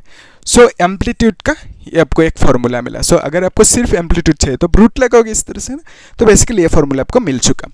तो यहाँ से आपको क्या चाहिए, ये जो है ना आई की फॉर्मूला वो चाहिए। तो इसके लिए इसको आप लोग नोट करके रखो, इसको मिटाना होगा, ठीक है। तो हमें चाहिए अभी आई के लिए फॉर्मूला। सो इसको मिटा देते हैं, आप लोग नोट करके रखना, इसको मिटा सकते हैं अभी, है ना। सो ये तो मिल चुका। सो अभी हमें क्या चाहिए कि ये जो आई की फॉर्मूला है ना वो चाहिए। तो उसके लिए आपको एक चीज़ मालूम है कि जो ये है ना एम्पलीट्यूड एंड इंटेंसिटी, जो इंटेंसिटी होता है intensity, so intensity is proportional to amplitude की स्क्वायर, ठीक है। एक बेसिक चीज़ है एम्पलीट्यूड की square. So basically I is proportional to amplitude square लिख सकते हो, ठीक है। और फिर यहाँ पे जब प्रोपोर्शनलिटी को हटाओगे आप लिखोगे के और यहाँ पे ए स्क्वायर लिखोगे, ठीक है। सो यहाँ से if you need only A square you can right this is I by के। अगर आपको चाहिए सिर्फ a1, ओके, तो इस केस में आप इसको i1 बाई के लिखोगे। सो a2 स्क्वायर चाहिए तो आप क्या लिखोगे, i2 बाई के लिखोगे, ठीक है। सिर्फ अगर आपको चाहिए लेट्स से a2 तो आप रूट लगाओगे ना, तो मतलब क्या लिखोगे, रूट i2 डिवाइडेड बाई के लिखोगे इस तरह से, ठीक है। सो यहाँ से आपको क्या मिल रहा है कि ये जो फॉर्मूला है ना इसको आप मॉडिफाई कर सकते हो क्योंकि आपको ये चाहिए, है ना। तो कैसे लिखोगे कि ए स्क्वायर इज इक्वल टू, वही फॉर्मूला डायरेक्टली लिख देते हैं अभी, है ना।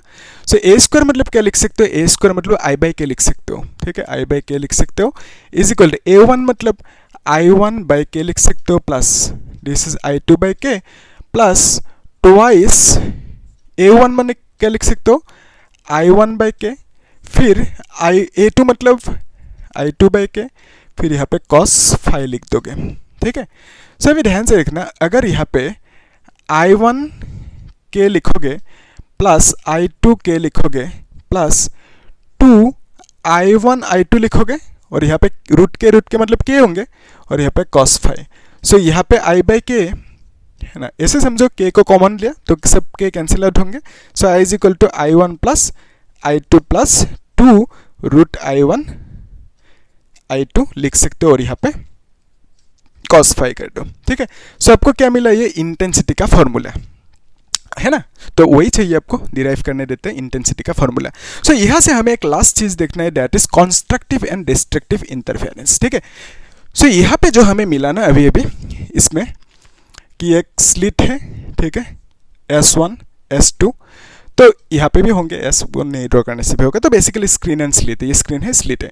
तो यहाँ पे ये जो जगह है ना, यहाँ पे ब्राइटनेस मिला, फिर डार्क, फिर ब्राइट, फिर डार्क, फिर ब्राइट, तो इस तरह की ब्राइट डार्क ब्राइट इस तरह के मिला।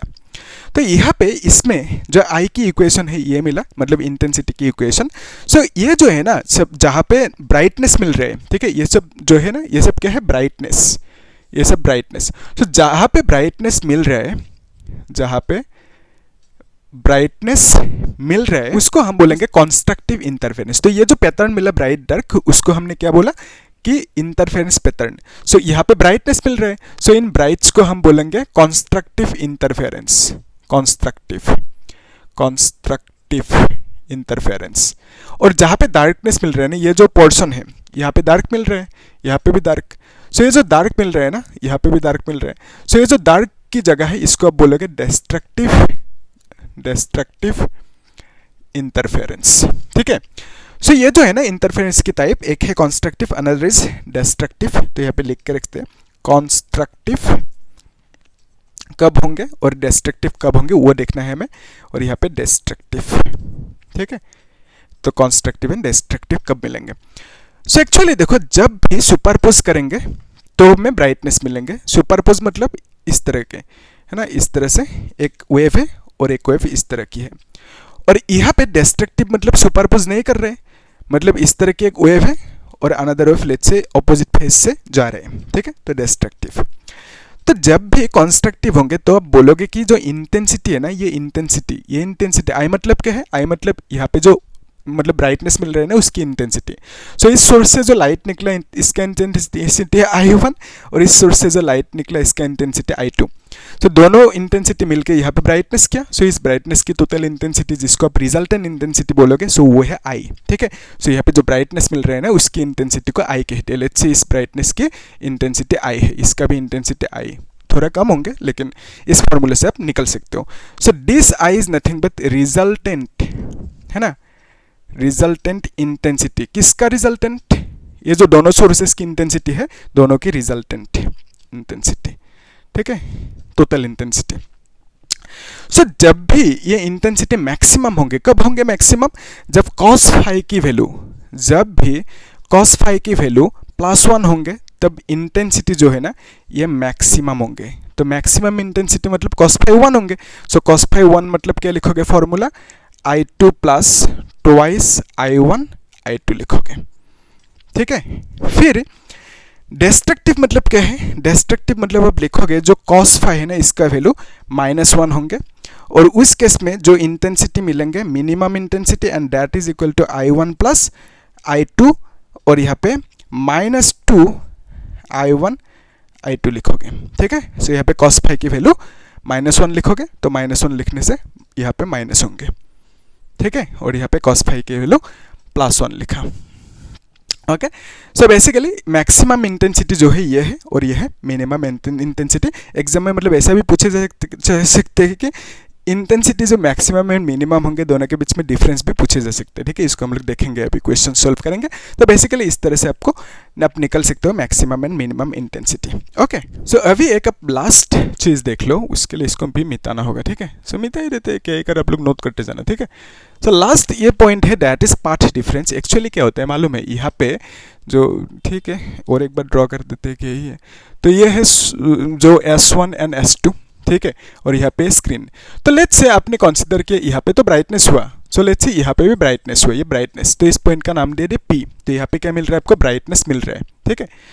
सो बेसिकली यहाँ से एक लाइट गया यहाँ पे, यहाँ से भी एक लाइट गया यहाँ पे, जाके इसको ब्राइट कर दिया, ठीक है।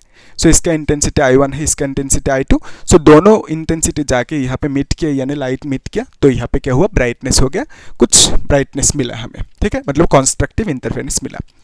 तो ये जो पार्ट है ना, this is nothing but S1P, और ये जो पार्ट है this is nothing but S2P। सो अगर हम इससे इसको माइनस करें तो आपको क्या मिलेंगे मालूम है, सो आपको मिलेंगे कौन सी हिस्सा, सिर्फ इतना सा। सो ये जो हिस्सा है ना, this is called path difference, ठीक है। सो इसी को आप क्या बोलोगे, पाथ डिफरेंस बोलोगे। सो पाथ डिफरेंस जब इतना सा है तो उस केस में यहाँ पे एक लाइट मिला, हमें ब्राइटनेस मिला, तो ये भी निकलने देते हैं। अगर आपको बोलेंगे कि पाथ डिफरेंस कुछ है तो यहाँ पे जो लाइट मिल रहा है ब्राइटनेस, उसका इंटेंसिटी क्या है वो निकालो। बोर्ड में इस टाइप के क्वेश्चन पूछे जाते हैं, आपको बोलेंगे कि पाथ डिफरेंस कुछ दे के रखा, लैम्डा या तो लैम्डा बाई 2 कुछ दे के रखा पाथ डिफरेंस। तो आपको पूछेंगे इतना सा पाथ डिफरेंस होने में क्या हुआ, यहाँ पे मिट किया दोनों लाइट ने, सो इस जगह पे ब्राइटनेस मिला। सो इस ब्राइटनेस जो यहाँ पे मिला, ये जो ब्राइटनेस मिला, उस ब्राइटनेस की इंटेंसिटी क्या होंगे, उस लाइट की यहाँ पे जो लाइट मिला उसकी इंटेंसिटी क्या होंगे, वो निकलने देते हैं। ठीक है, तो इस टाइप के क्वेश्चन पूछते रहते हैं, हम लोग देखेंगे उसे भी अच्छे से। ठीक है, अभी देखो जो ये पाथ डिफरेंस है ना, इसी को आप बोलोगे पाथ डिफरेंस, इसको आप डिनोट करेंगे with the letter P, small P letter से डिनोट किया।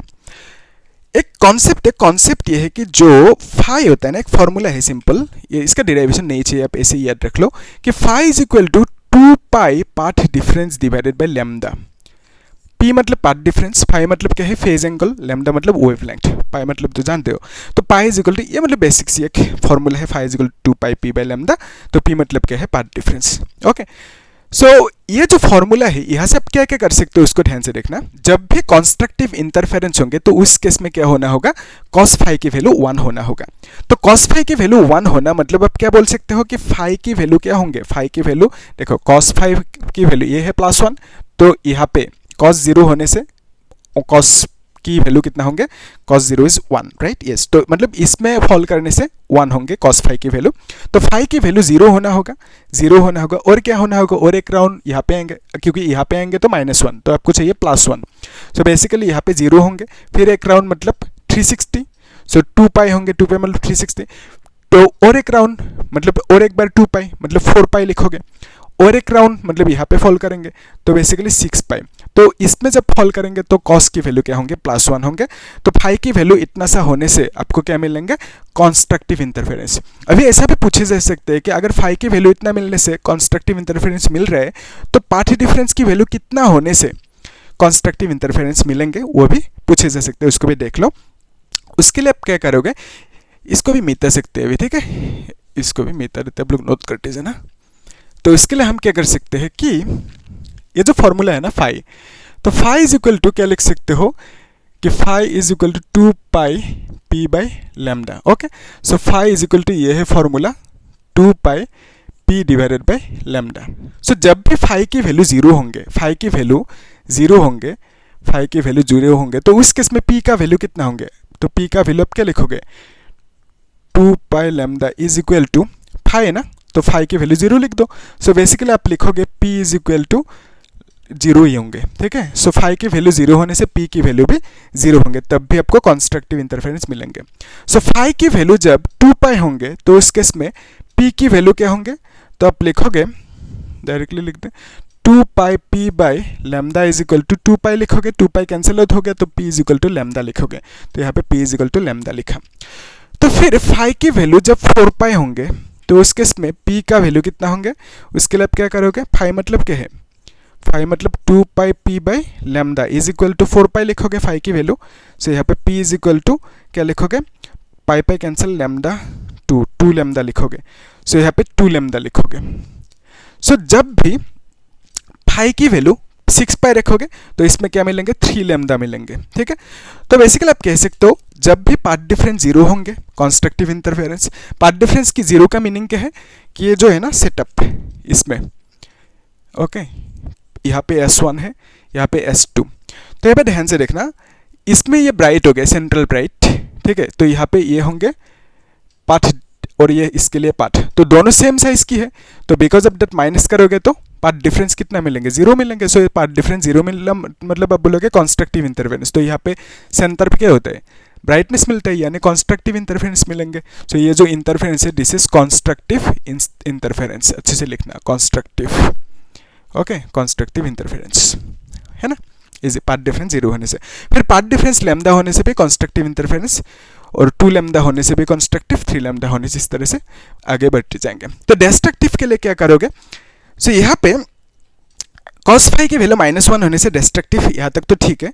सो फाई की वैल्यू क्या होना होगा, तो डिस्ट्रक्टिव cos फाई के -1 मतलब ये होंगे ना, सो cos 180 मतलब -1, सो फिर 180 मतलब क्या है, पाई है, सो cos पाई मतलब -1, सो फाई की वैल्यू क्या होना होगा, 180 होना होगा, मतलब पाई होना होगा। सो फिर और एक बार इस तरह से आना होगा, एक राउंड मतलब 360 मतलब क्या होता है, 2 पाई, फिर 2 पाई मूव करोगे, फिर यहाँ पे आओगे, फिर -1 मिलेंगे, तो -1 मिलना चाहिए है ना हर बार, तो -1 मिलना चाहिए। तो अगर यहाँ पे आ जाओगे तो 0 होंगे। तो बेसिकली पाई प्लस फिर 2 पाई करोगे यानी 3 पाई करोगे तो यहाँ पे फॉल करेंगे। 3 पाई हो गया, 3 पाई प्लस अगेन 360 मतलब अगेन 2 पाई ऐड करोगे तो आपको मिलेंगे 5 पाई। तो जब भी आप पाई की वैल्यू पाई रखोगे, 3 पाई रखोगे, 5 पाई रखोगे मतलब इस पे फॉल करेंगे। और इसमें कॉस की वैल्यू क्या होता है, इसमें कॉस की वैल्यू -1 होता है, ठीक है, कॉस की वैल्यू -1। तो -1 के लिए इसमें फॉल करना होगा। सो इसमें कौन कौन सी एंगल होता है, 180 होता है, 180 प्लस 360, अगेन 360 प्लस करो, अगेन 360 प्लस करो, मतलब 2 पाई प्लस करते जाओ। तो इस तरह से मिलेंगे आपको फाई की वैल्यू, तब आपको डिस्ट्रक्टिव इंटरफेरेंस मिलेंगे। तो पाथ डिफरेंस की वैल्यू क्या होना होगा वही निकलना है आपको, ठीक है। यहाँ पे पाथ डिफरेंस की वैल्यू क्या होना होगा वही निकलना है। तो इसके लिए क्या करोगे, यहाँ पे जो सेम काम किया है ना, तो यहाँ पे कर सकते हैं, क्या लिखोगे कि जब भी यहाँ पे डिस्ट्रक्टिव के लिए देख रहे हैं ना, तो जब भी फाई की वैल्यू पाई होंगे, ओके, सो फाई की वैल्यू जब पाई होंगे तो इस केस में फॉर्मूला क्या है, formula is twice pi P divided by lambda is equal to phi. तो फाई की वैल्यू क्या लिखोगे, पाई लिखोगे, ठीक है, ये तो मेन फॉर्मूला है। तो फाई की वैल्यू पाई लिख दिया। सो यहाँ से आप क्या लिखोगे, pi is equal to lambda, और पाई पे कैंसिल तो लैम्डा बाई 2 लिखोगे। सो पाई होंगे, फाई की वैल्यू अगर पाई होंगे, एंगल पाई होंगे, तो पी का वैल्यू लैम्डा बाई 2 होंगे, ठीक है, इजी है। यस, पाई पे कैंसिल हो गया, 2 नीचे इधर क्रॉस मल्टीप्लाई। सो फाई की वैल्यू अगर 3 पाई होंगे, आप लोग को वीडियो को पॉज करते करते मतलब इसको सॉल्व करते जाना होगा, ठीक है। तो वीडियो को पॉज करना, इसको नोट करना, तभी क्लियर होंगे अच्छे से, ठीक है। तो इसको नोट करते करते जाना। तो यहाँ पे जो फाई है, फाई की वैल्यू 3 पाई होंगे, तो इस केस में आप क्या लिखोगे, 2 pi P divided by lambda is equal to 3 pi लिखोगे। तो बेसिकली आप पी इज इक्वल टू क्या लिखोगे, पाई कैंसिल तो 3/2 और लैम्डा लिखोगे। तो यहाँ पे क्या लिखोगे, 3/2 लैम्डा। और यहाँ पे अगर 5 पाई करोगे तो फाई की वैल्यू अगर 5 पाई करोगे तो फॉर्मूला क्या है, phi is equal to 2 pi P by lambda, और फाई की वैल्यू क्या लिखोगे, 5 पाई लिखोगे।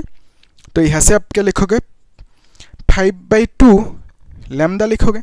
सो यहाँ पे 5/2 लैम्डा लिखोगे, ओके, डॉट डॉट डॉट। सो यहाँ से क्या समझ में आया कि डिस्ट्रक्टिव इंटरफेरेंस कब मिलेंगे, जब फाई की वैल्यू पाई, 3 पाई, 5 पाई होंगे, या तो पाथ डिफरेंस की वैल्यू लैम्डा बाई 2 होंगे, 3/2 लैम्डा होंगे, या तो 5/2 लैम्डा होंगे। तो this is basically 1/2 lambda, 3/2 lambda, 5/2 lambda, इस तरह से, ठीक है।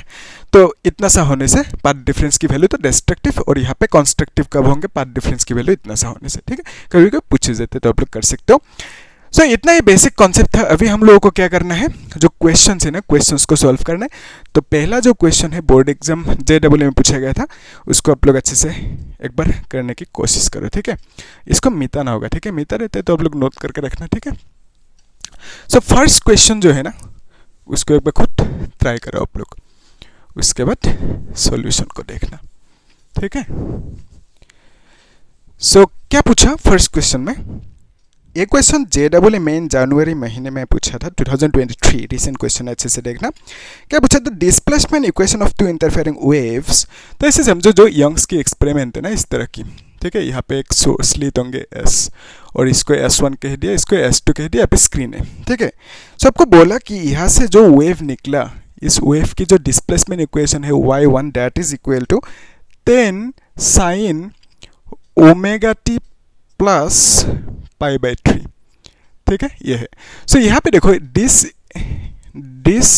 10 इज नथिंग बट इसका जो एम्पलीट्यूड है ना, दिस इज A1, सो इसी को आप A1 कहोगे, और यहाँ पे ωt है, and this is nothing but φ1 कहोगे, ठीक है। सो फिर यहाँ पे भी क्या होंगे, यहाँ पे भी इसके लिए एक वेव मिलेंगे, है ना, इसके लिए वेव मिलेंगे। सो इसका इक्वेशन क्या देकर रखा, this is equal to 5 sin ωt, 5 sin ωt, फिर प्लस √3 cos ωt, ओके, इस तरह से देकर रखा। आपको पूछा the amplitude of the resultant wave, दोनों की टोटल जो रिजल्टेंट वेव होंगे उसका एम्पलीट्यूड निकालने दे। उसके लिए देखो दोनों की फॉर्मेट अलग अलग है, तो दोनों को सेम फॉर्मेट पे लाना होगा। तो इसके लिए सिंपल उपाय क्या है, जो y2 इक्वेशन है ना, इसको आप क्या लिख सकते हो, 5 sin ओमेगा टी, इसको थोड़ा सा मॉडिफाई करना होगा, ठीक है, यहाँ पे कर दे डायरेक्टली। सो अगर आपने सपोज 5 यहाँ पे साइन ओमेगा टी, यहाँ पे लेट्स से आपने हाफ मल्टीप्लाई किया, प्लस यहाँ पे भी √3/2 कॉस ओमेगा टी से मल्टीप्लाई किया, तो ये तो गलत हो जाएंगे ना हाफ को मल्टीप्लाई करने से। तो आप क्या करोगे, यहाँ पे भी एक मल्टीप्लाई कर दो 2। तो इस केस में क्या होंगे, ऐसे समझ सकते हो 2 को कॉमन लिया, बाहर आ गया, 2 के साथ कैंसिल आउट हो गया, तो यही मिलेंगे आपको फाइनली, ठीक है। तो 2 को कॉमन ले लो ना बाहर, तो 2 से कैंसिल आउट होंगे, सो यही मिलेंगे फाइनली, ठीक है।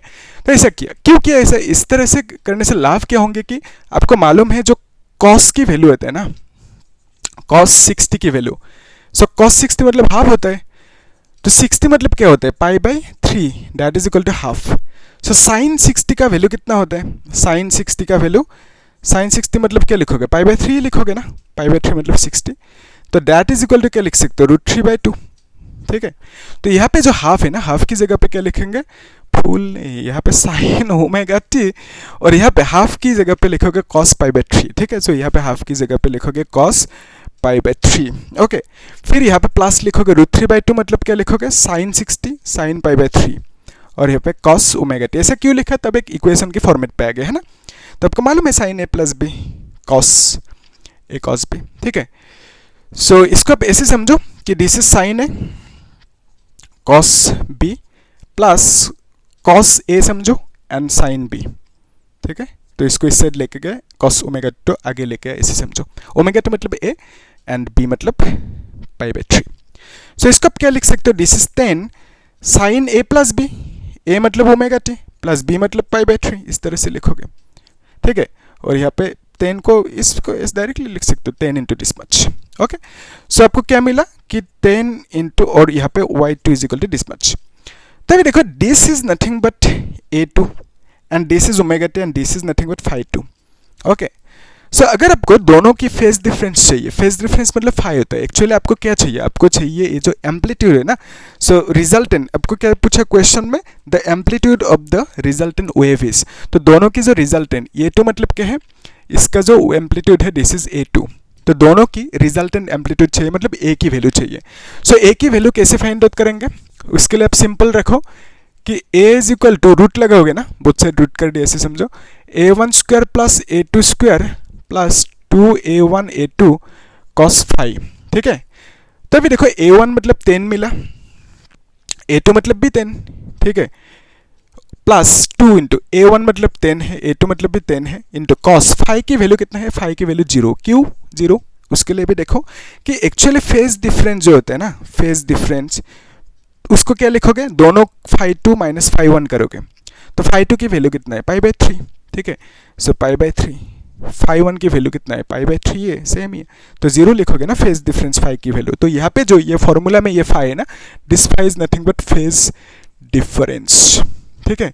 तो φ1 माइनस φ2 या तो φ2 माइनस φ1 कर दो, तो आपको फेज डिफरेंस मिला जो है π/3, तो ये 0 मिल चुका, ठीक है, फेज डिफरेंस 0 है। तो अभी ध्यान से देखना cos 0 की वैल्यू क्या होते हैं, 1 होते हैं, तो बेसिकली आप इसको लिखोगे 100 प्लस 100 प्लस 200 लिखोगे, cos 0 इज 1 है ना, तो इसको आप क्या लिखोगे, 400 की रूट, सो 400 की रूट कितना होता है, 20 होता है, तो 20 सेंटीमीटर लिख दो, एम्पलीट्यूड कितना मिला, रिजल्टेंट एम्पलीट्यूड दोनों की 20 सेंटीमीटर, ठीक है।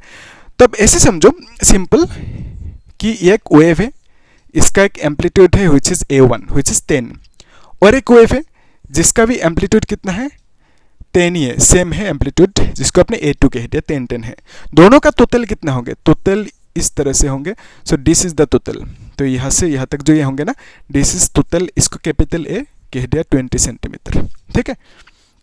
सो दोनों मिलके जो यहाँ पे स्क्रीन पे ब्राइटनेस फॉर्म करेंगे ना, उस ब्राइटनेस की जो वेव होंगे, एम्पलीट्यूड होंगे, वेव के एम्पलीट्यूड, तो वो 20 मिलेंगे, ठीक है। सो दोनों ऐड होंगे ना, यहाँ पे ऐड होके यहाँ पे इस तरह की एक मिलेंगे रिजल्टेंट वेव, तो रिजल्टेंट दोनों को ऐड करने के बाद जो ये मिला ना, इसको रिजल्टेंट वेव कहोगे, तो दोनों एम्पलीट्यूड को ऐड करने के बाद ये मिला 20, सो इसको आप रिजल्टेंट एम्पलीट्यूड बोलोगे, ठीक है।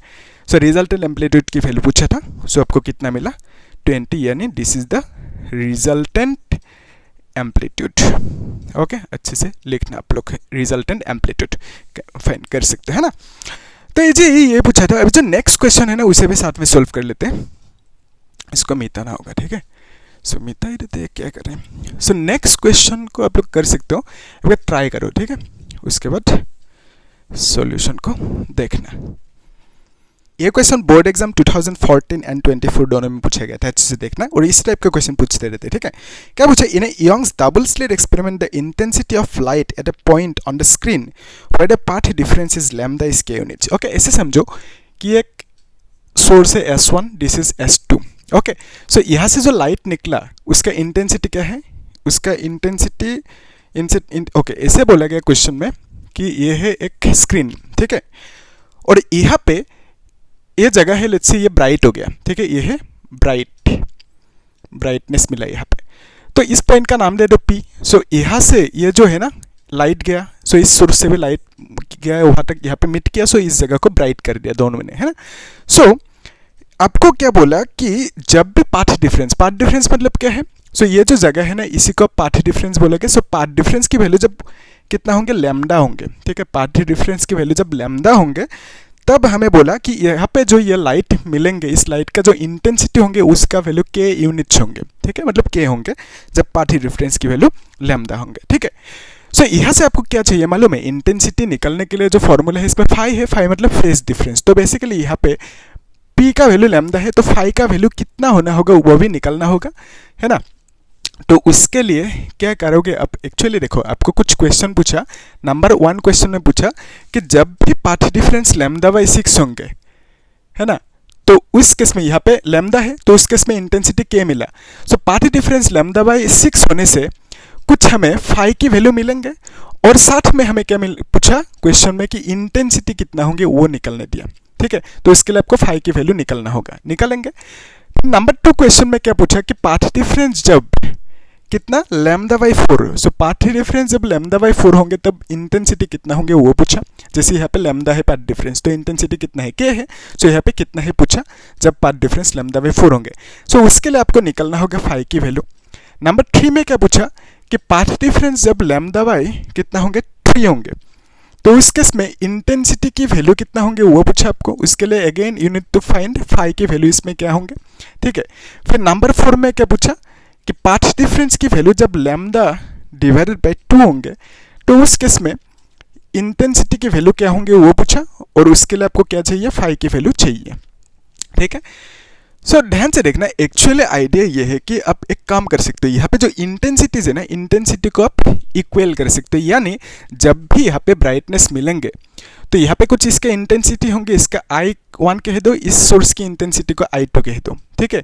सो दोनों जो इंटेंसिटी है I1 एंड I2 दोनों को सेम कर दिया, लेट्स से I0 कर दिया, इसका भी इंटेंसिटी को I0 कर दिया, मतलब दोनों की इंटेंसिटी सेम है, ऐसे हमने कंसीडर किया। क्यों किया, क्योंकि दोनों लाइट सोर्सेस की इंटेंसिटी सेम होना होगा। क्यों होना होगा, क्योंकि मतलब सेम सोर्स से निकलेंगे लाइट, है ना, इस तरह से सेम सोर्स से लाइट निकलेंगे, ठीक है। तो सेम सोर्स से लाइट निकलेंगे तो यहाँ पे जो इंटेंसिटी होंगे, यहाँ पे जो इंटेंसिटी होंगे सेम सेम होंगे दोनों सोर्सेस की। यहाँ से जो लाइट निकलेंगे उसकी इंटेंसिटी, यहाँ से जो लाइट निकलेंगे उसकी इंटेंसिटी दोनों सेम होंगे। तो सेम सेम होंगे तो I1 I0 लिख दिया, है ना, I2 को I0 लिख दिया, I1 को भी I0 लिख दिया। तो because of that same same intensity है, बिकॉज ऑफ दैट यहाँ पे हमें ब्राइटनेस मिला, और इसका इंटेंसिटी क्या है, ब्राइटनेस की, यहाँ पे जो ब्राइटनेस मिला इसकी इंटेंसिटी के दे के रखा हमें जब पाथ डिफरेंस कितना है, लैम्डा है तब, ठीक है। सो पाथ डिफरेंस को अलग अलग करोगे इसमें, तो उस केस में इंटेंसिटी की वैल्यू क्या मिलेंगे वो आपको निकलने दिया। सो उसके लिए आप क्या करोगे, ये जो फॉर्मूला है ना I की, उसको थोड़ा सा मॉडिफाई करना होगा। So I is equal to I1 लिखोगे, I1 मतलब क्या लिखोगे, I0 प्लस, फिर I2 मतलब I0, 2 I1 मतलब अगेन I0, I2 मतलब I0, और यहाँ पे cos phi लिख दो, ठीक है। सो यहाँ से आप लिख सकते हो 2 I0 plus 2 I0 cos phi लिख सकते हो, और यहाँ पे आप क्या लिख सकते हो, 2 I0 कॉमन ले लो, 1 प्लस cos phi लिख लो, ठीक है। सो देखो एक्चुअली हमें इंटेंसिटी का एक मिला हमें फॉर्मूला, इसको थोड़ा सा और मॉडिफाई कर सकते हो। मॉडिफिकेशन इन सेंस आपको एक फॉर्मूला मालूम है, ये फॉर्मूला इजी फॉर्मूला है। क्या है फॉर्मूला कि cos स्क्वायर phi by 2 है suppose, so that can be written as 1 plus cos phi divided by 2, यानी 1 प्लस cos phi मतलब 2 इंटू इतना सा लिख सकते हो। So 2 into cos square phi by 2 is equal to 1 plus cos phi लिख सकते हो, ठीक है। सो यहाँ पे ध्यान से देखना, ये जो है ना 2i0 is into 1 plus cos phi की जगह पे आप 2 कॉस स्क्वायर फाई बाई 2 लिख सकते हो, ठीक है। और यहाँ पे इसको आप लिख सकते हो 4i0 cos square phi divided by 2, ऐसे आप लिख सकते हो। So this is I. तो यहाँ से अगर आपको i0 की वैल्यू चाहिए, कैसे निकालोगे i0 की वैल्यू? उसके लिए देखो i की वैल्यू क्या देकर रखा, k देकर रखा। अगर p की वैल्यू लैम्डा है तो फाई की वैल्यू हमें निकलना है। सो आपको ये मालूम है कि ये जो फॉर्मूला है कि phi is equal to 2 pi path difference divided by lambda. Okay, so phi की वैल्यू देखो, पाथ डिफरेंस की वैल्यू अगर लैम्डा होंगे तो फाई की वैल्यू कितना होंगे?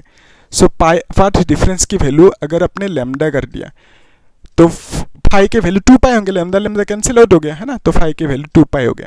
सो यहाँ पे फाई की वैल्यू 2 पाई मिला। सो जब भी फाई के वैल्यू 2 पाई होंगे तो इंटेंसिटी क्या होंगे? सो पी की वैल्यू लैम्डा होने से फाई की वैल्यू 2 पाई, तो इंटेंसिटी की वैल्यू क्या होंगे उसको निकालना है। सो उसके लिए आप क्या करोगे, यहाँ पे 4 लिखोगे, i0 लिखोगे। सो फिर यहाँ पे कॉस स्क्वायर फाई की वैल्यू क्या लिखोगे, 2 पाई लिखोगे, और यहाँ पे 2 लिखोगे। सो जब भी फाई की वैल्यू 2 पाई लिखोगे तो इंटेंसिटी आई की वैल्यू क्या लिखोगे, के लिखोगे। तो यहाँ पे इंटेंसिटी की वैल्यू के लिख दिया, ठीक है। सो यहाँ पे के इज इक्वल टू क्या लिखोगे, this is 4i0 and this is cos pi, okay. और यहाँ पे स्क्वायर को बाहर लिख दो। तो बेसिकली 4 लिखोगे, i0 लिखोगे, कॉस पाई की वैल्यू कितना होता है -1, कॉस पाई मतलब 180, कॉस 180 इज -1, और यहाँ पे स्क्वायर कर दो। तो दिस इज नथिंग बट आप लिखोगे ओनली 4, ये माइनस कैंसिल हो होंगे ना, तो बेसिकली ओनली 4i0 लिखोगे। सो यहाँ से आप लिख सकते हो कि i0 इज इक्वल टू के divided by 4, okay. So i0 की वैल्यू कितना मिला, के डिवाइडेड बाई 4 का आप लिख के रखे, तो ये है i0 की वैल्यू, ठीक है। सो i0 की वैल्यू k डिवाइडेड बाई 4 मिला, यहाँ पे भी i0 की वैल्यू k बाई 4 लिख सकते हो, ठीक है। सो i0 की वैल्यू इतना सा मिल चुका। तो अभी आपको चाहिए कि जब भी पाथ डिफरेंस इतना होंगे तो इंटेंसिटी कितना होंगे, उसके लिए फाई की वैल्यू चाहिए, तो फाई की वैल्यू निकल देते हैं। तो कैसे निकालेंगे, एक काम कर सकते हैं, इसको मिटा दे, अभी कर सकते हो आप, है ना, तो इसको मिटा देते हैं। सो अच्छे से करते हैं। तो नंबर 1 क्वेश्चन, जब भी पाथ डिफरेंस की वैल्यू लैम्डा बाई 6 होंगे तो इंटेंसिटी की वैल्यू पूछा, है ना। तो इसके लिए आपको क्या चाहिए, फाई की वैल्यू। तो फाई की वैल्यू कैसे निकालेंगे? सो फाई की वैल्यू निकालने के लिए टेक्निक क्या है, फाई इज इक्वल टू आप जानते हो 2 pi path difference divided by lambda, ठीक है। सो यहाँ पे 2 पाई लिखोगे, पाथ डिफरेंस लैम्डा बाई 6 लिखोगे, और यहाँ पे लैम्डा कैंसिल आउट हो गया। सो बेसिकली पाई बाई 3 लिखोगे। तो इंटेंसिटी क्या कितना होंगे, इंटेंसिटी की फॉर्मूला क्या मिला, अभी भी मिला ना ये, yes this is the intensity की फॉर्मूला, ठीक है। तो यहाँ पे क्या लिखेंगे, 4i0 कॉस स्क्वायर, फिर यहाँ पे 5/2 लिखेंगे, ठीक है। सो क्या लिखोगे, दिस इज 4i0 मतलब k बाई 4 लिखोगे, अभी भी मिला है ना। तो कॉस 5 की जगह पे क्या लिखोगे, कॉस स्क्वायर 5 की जगह पे π/3 लिखोगे और डिवाइडेड बाई 2, ठीक है। So this can be written as 4 cancel out, okay. So यहाँ पे π/3 π/6 होंगे ना। सो बेसिकली कॉस π/6 और स्क्वायर को मतलब बाहर लिख दो, ठीक है। और इसको आप क्या लिख सकते हो, के π/6 मतलब 180/6 विच इज 30। सो कॉस 30 की वैल्यू कितना होता है, √3/2, और यहाँ पे स्क्वायर लगाओगे। So this implies i is equal to क्या लिखोगे, के 3 डिवाइडेड बाई 4 लिखोगे, स्क्वायर करोगे ना, तो √3 का स्क्वायर 3 हो गया। तो बेसिकली 3/4 के लिखोगे, ठीक है, 3/4 के। सो यहाँ पे i का वैल्यू क्या होंगे, 3/4 के, ओके। और यहाँ पे फाई का वैल्यू कितना मिला, दैट इज π/3 मिला, ओके। 3/4 के एंड फाई की वैल्यू π/3 मिला। इस तरह से इजी कर सकते हो। सो अभी जो नंबर 2 क्वेश्चन है उसको देख लेते हैं। नंबर 2 क्वेश्चन में क्या पूछा, पाई की वैल्यू, पी की वैल्यू यानी पाथ डिफरेंस की वैल्यू λ/4 देकर रखा, तो यहाँ से फाई जो है ना, फाई की वैल्यू निकल सकते हो। सो फाई की वैल्यू निकालोगे कैसे, उसके लिए फॉर्मूला है phi is equal to 2 pi P divided by lambda. तो पी की जगह पे आप क्या लिखोगे, पी की जगह पे आप लिखोगे λ/4, okay. So from here you can say this is equal to कितना होंगे ये। सो अब इसको सिंपल लिख सकते हो, 2 से 2 कैंसिल आउट होंगे, लैम्डा कैंसिल आउट होंगे, पाई डिवाइडेड बाई 2 मिला। सो फाई की वैल्यू इतना सा मिला। तो आई की वैल्यू क्या लिखोगे, आई की वैल्यू लिखोगे 4i0, ओके, कॉस स्क्वायर 5/2। सो 5 मतलब आप लिखोगे π/2 और नीचे t होंगे, तो 5 ये है फॉर्मूला, है ना। सो इस फॉर्मूला पे आपने क्या किया, 5 की जगह पे π/2 लिखा और 2 एज इट इज है, ठीक है।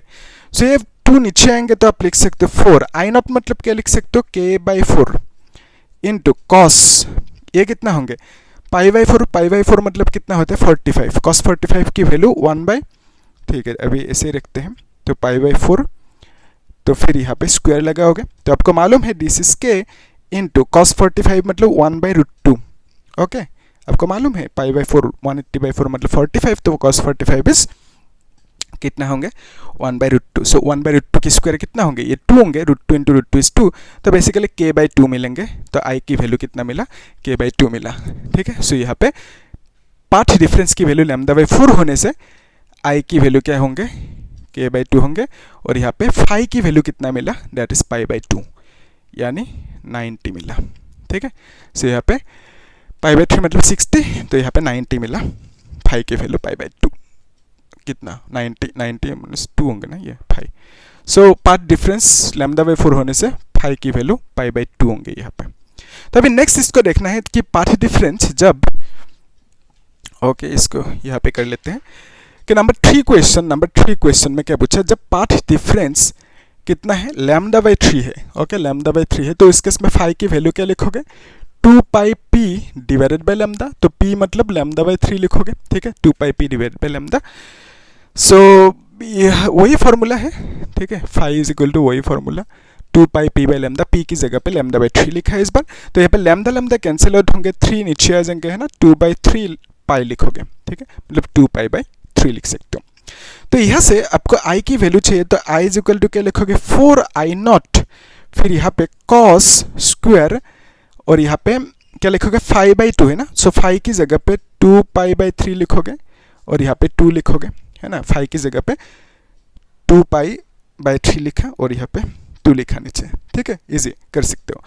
सो अभी देखो इसको 2 कैंसिल आउट कर सकते हो, आप लिखोगे दिस इज i0 मतलब क्या है k/4 इंटू कॉस, ये कितना होंगे cos 3, 2 कैंसिल आउट होंगे ना, सो π/3 होंगे, डायरेक्ट कर दे, सो cos है ना ये cos, तो ये होंगे 2 कैंसिल आउट और π/3 होंगे, और यहाँ पे स्क्वायर होंगे, सो π/3 मतलब 60 होंगे, सो cos 60 की वैल्यू हाफ होता है ना, तो इनटू हाफ लिखोगे और यहाँ पे स्क्वायर करोगे, ठीक है। So this is nothing but k/4।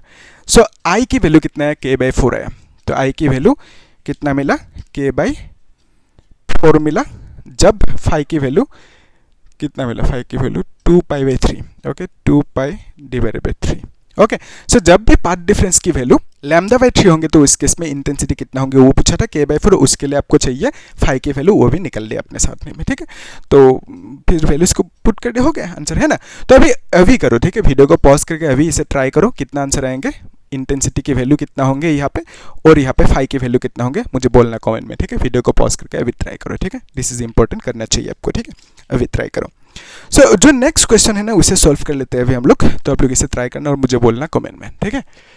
So next question में क्या पूछा, इजी है, नेक्स्ट क्वेश्चन कर सकते हो, यहाँ पे ट्राई करो, ठीक है डायग्राम को ड्रॉ करके ट्राई करने की कोशिश करो, है ना, डायग्राम को ड्रॉ करने से ज़्यादा अच्छे से विजुअलाइज कर पाओगे, तब मतलब 50% क्वेश्चन क्लियर हो जाएंगे आपके।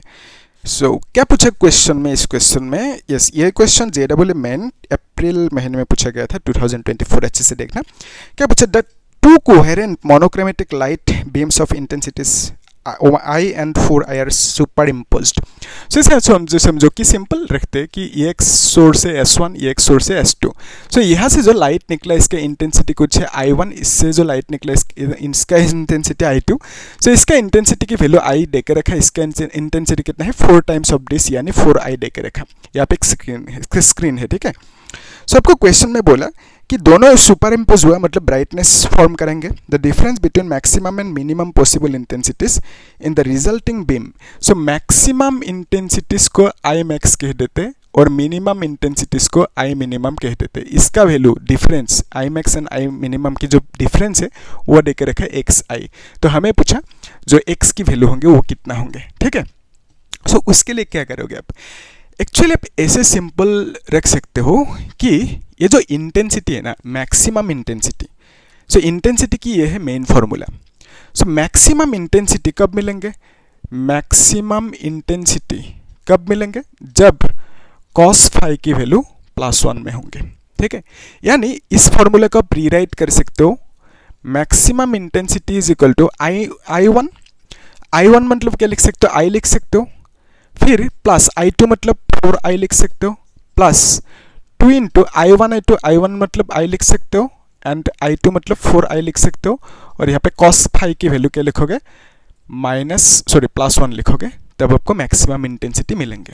ठीक है, सो इसको आप क्या लिख सकते हो, दिस इज 9I, कैसे लिखोगे, this is 5I, right, plus ये होंगे 2, एक रूट लोगे ना, 2 2 4 होंगे, और यहाँ पे 2I है, एक I ले लो, और यहाँ पे +1, तो बेसिकली दिस इज 9I, तो मैक्सिमम इंटेंसिटी इज 9I।